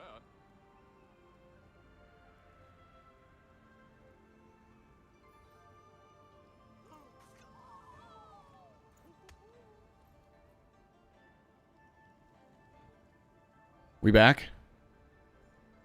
We back? We back? I don't know what that was. I don't know what that was. I went AFK for a minute and our team still won. That was fucking crazy. Alright, I think we're back. I don't know what happened there, bro. It's like the whole game glitched out and it crashed my OBS. It said I was out of memory. I'm like, how the fuck could I be out of fucking memory? It's like a mobile game, bro. What do you mean? Out of memory. That's crazy. Yeah, I think it probably... I gotta fuck with some shit. Most of it is like... NVIDIA intentionally does not code their graphics card to be optimized for Linux. Because they're like... in partnership with Microsoft and up their fucking ass so hard that they just refuse in order to create a worse product for Linux. And I'm like, God damn, bro, I wish I had an NVIDIA or an AMD fucking graphics card again. I miss having my fucking AMD. She had 24 fucking gigabytes of memory.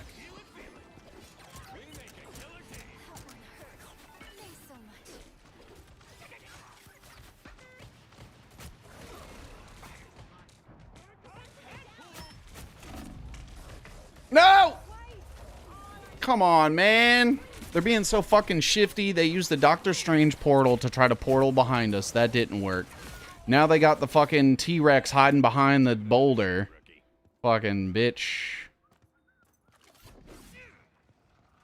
You got fucking the Scarlet Witch.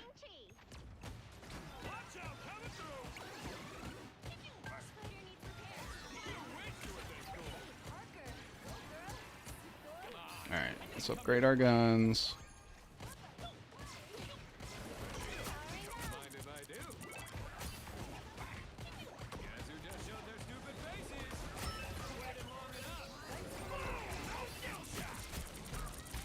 I'm killing this fucking T-Rex, bro. Yeah, get out of here. Alright, this is a good line right here. This is a good line. We just don't need anybody cutting super far right and breaking.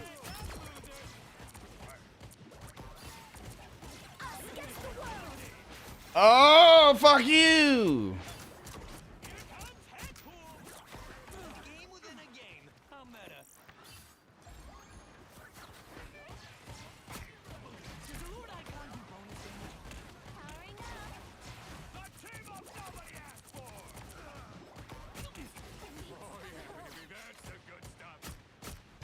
Alright, so we just gotta maintain a fucking line of sight like this.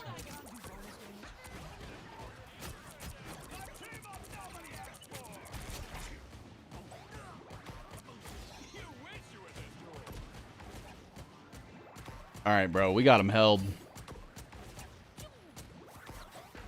We got good rotation. Are they just chilling?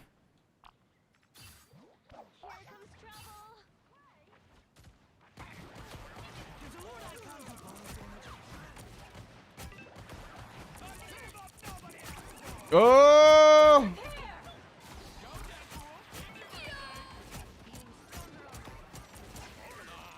Yeah, he's trying to do Deadpool like I do Deadpool, but ain't nobody gonna do that shit like me, boy! Goodbye! Blade trying to sneak up in here? I don't think so, bitch! Goodbye! Daywalker, more like gay stalker. I don't know.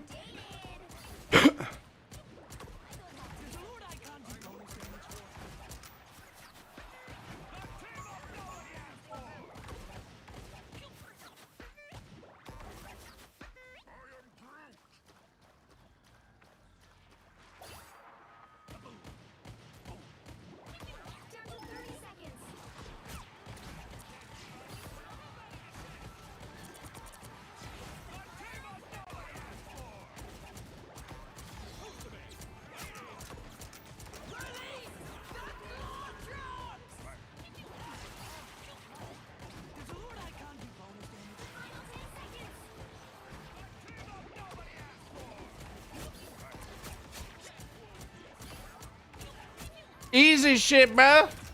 Easy shit, bro. Bruh. Easy. They didn't even capture the fucking thing.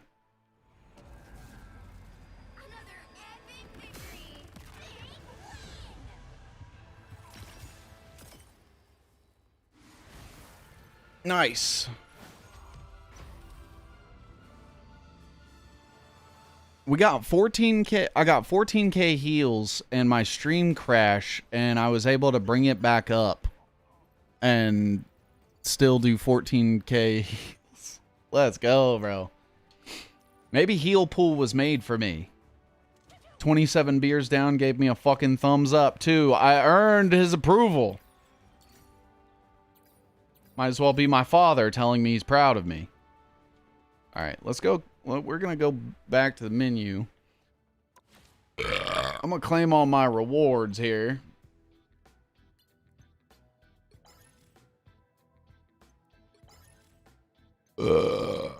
Sick. I don't know what those do, but I get them. What is this? I don't give a shit about the beach.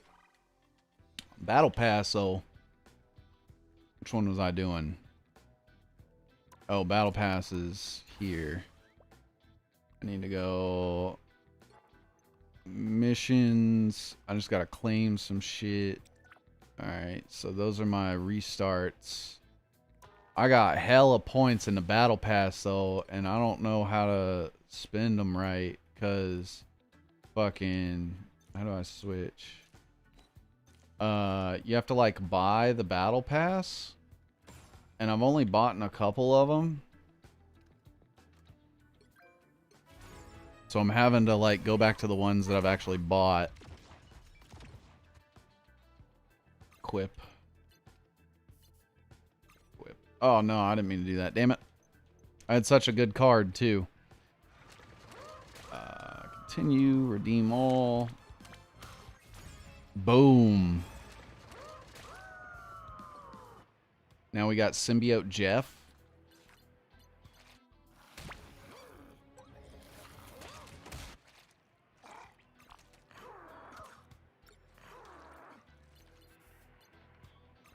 Oh shit, I didn't mean to equip that either. Alright, well, whatever. And then I gotta get this. Okay. So I'm kind of just like clearing out my battle pass here. Alright, so...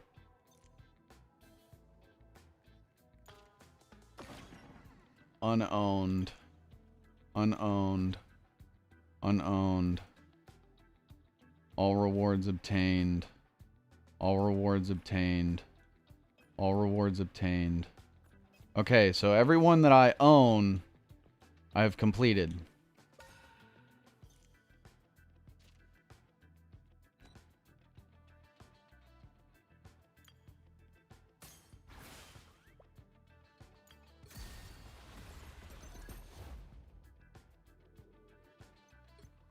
Okay.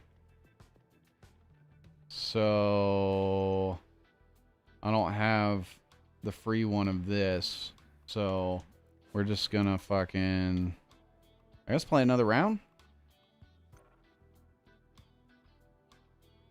How many was that total? How many was what?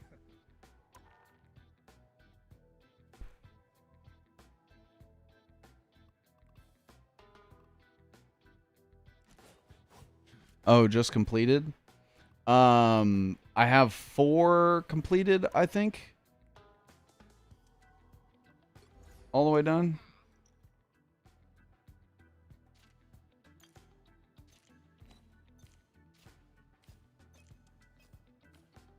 Let's see. Because for the first 4 seasons, I was buying them every season and getting all the rewards. Here's where I fell off. I got 2 on that one. I didn't get any on that one. I got 41 on this one. I didn't get any on that one. And the one we're currently on, I'm about... I'm a little ways of the way through, but... I have 7 out of 72, so 10%. Every game is constantly everything all the time. Yeah, and so with the Battle Pass too, like if you don't buy this Battle Pass right here, you can never go back and earn anything from it. So all those 4 that I completed were when I bought the Battle Pass. All these other ones, like this one where I have 0, because I never bought it while it was available, I can no longer ever access it or anything that was available in it. It's constantly all the time, bro.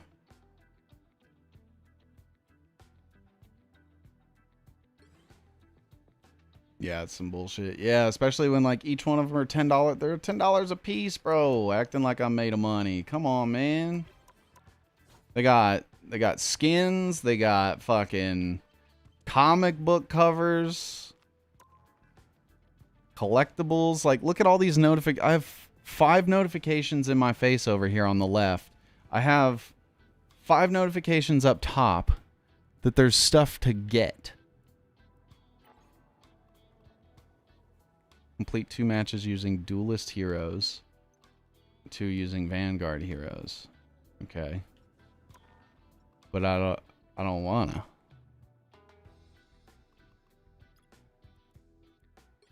Gotta change my fucking nameplate back. I don't even remember what I had.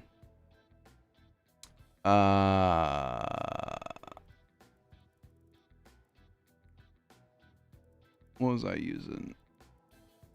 I feel like it was somebody that's not in the game. Let me just look at owned. That helps dramatically.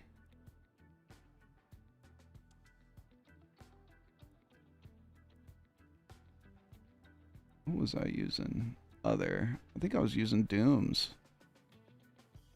Oh, I was doing Doom versus Apocalypse. That's it.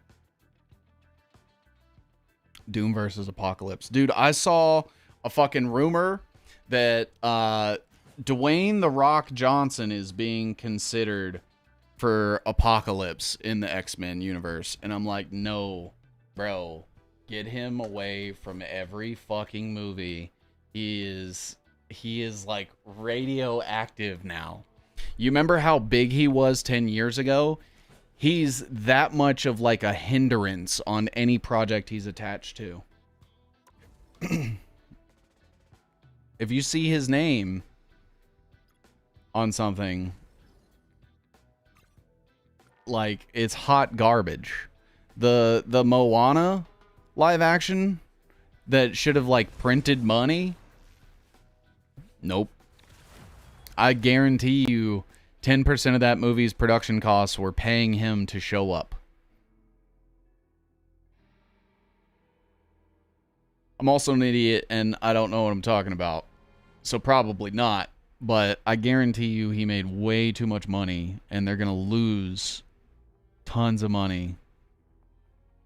It's kind of like a double hit too, because it's like you're spending all that money to piss all over your project. Because I'm gonna be honest, anything that I see that has The Rock in it, I'm like, oh, okay, so it's just gonna be The Rock. It's just gonna be The Rock fucking glazing himself for an hour and a half while everybody else plays extras. Got it.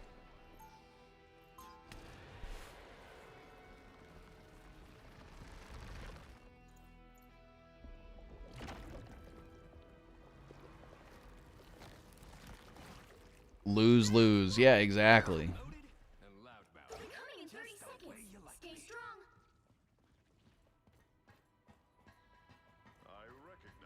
When did we start stream today? At 3? But I may be the last. Oh, Jabroni. Fuck you, Rock Johnson. Fuck you, Dwayne Rock Johnson. Battle starts in 5, 4, 3, 2. A little late. That's fine.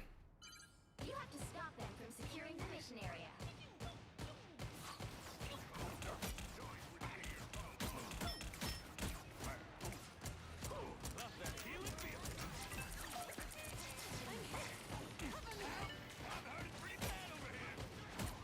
Yeah, you're pushing too far up, dog. You shouldn't be in their spawn. What are you doing?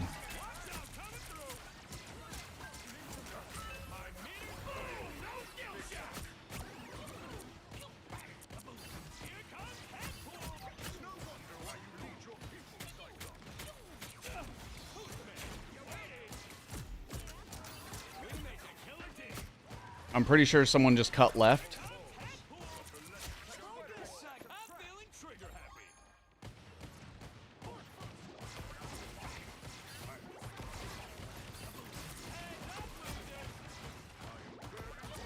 Maybe not.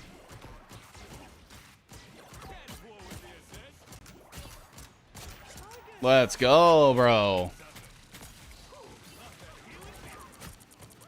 Push them all the way back. Fuck them.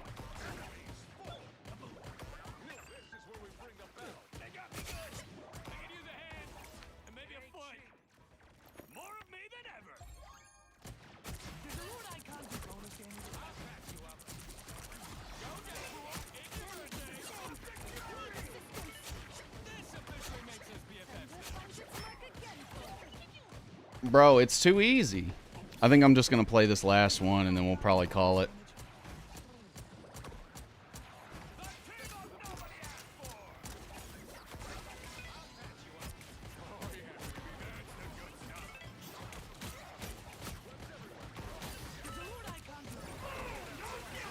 Oh!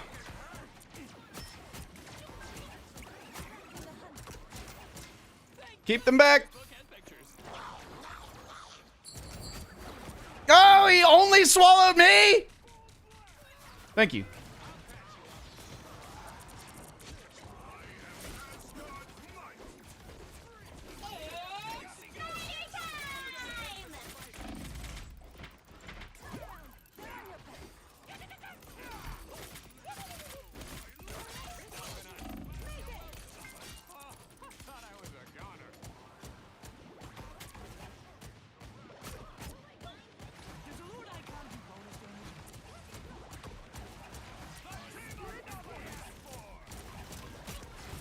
Oh god.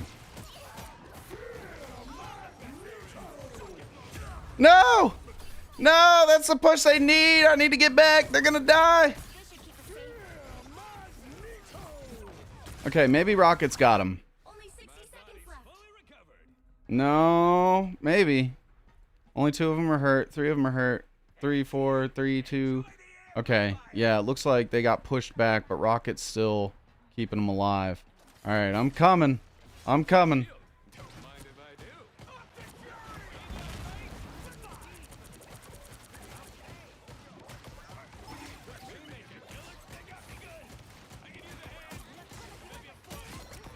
Nice. I'll take that. Thank goodness this book has pictures. Let's get this game show on the road.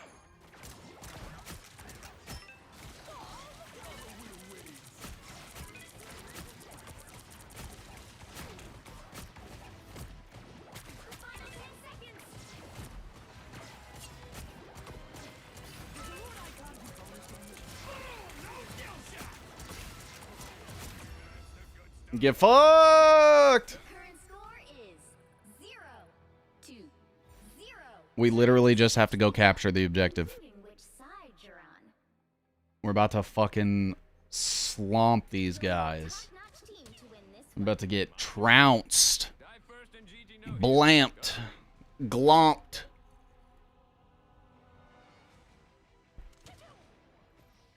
About to get blicked on. They call me Blicked On.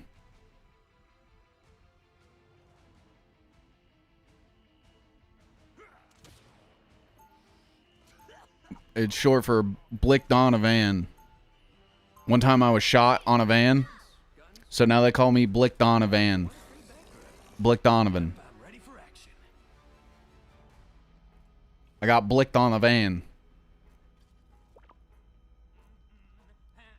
30 seconds before you attack. Get ready. They call me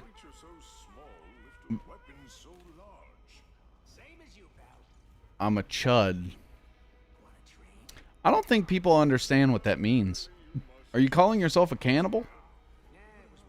Me too. The battle starts in 5, 4, 3, 2, 1. Like, I don't think they understand that it stands for cannibalistic humanoid underground, like, denizen or dweller or something like that. But it's not good.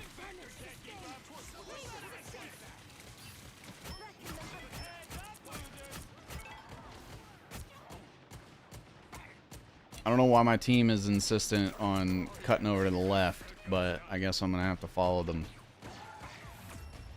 Oh, that was easy. Nice. We won. 1, 2, 0. Sick. That was too easy. Alright. Alright. That's gonna do it for stream tonight. I believe we gonna be live again tomorrow. Probably go a little bit longer tomorrow. What's tomorrow? Friday? Is tomorrow Friday or Thursday? Tomorrow's Friday. Okay. Yeah, we'll go a little late, go a little long tomorrow. Put in a good 4 hours. It'll be Friday. We might play a scary game or something. I don't know yet. We'll see. But that's gonna do it. That's gonna do it for the stream. That's gonna do it for me. I want to thank everybody. I'm so glad we got that stream shit figured out. The frame dropping and all that shit. I still need to figure out what's going on with the memory shit. I need to see what's using up so much of my memory. And then yeah, I'll be back tomorrow. Same time, same place. Maybe not same time. We might go at like 4 or 5 instead. All right, y'all. That's going to do it. I'm going to leave you all with a small little treat. And if you want to know what that treat is, well, it's going to be one sec. One sec. One sec. One sec. One sec. One sec. One sec.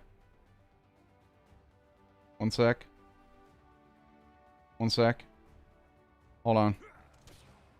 Hold on. Hold on.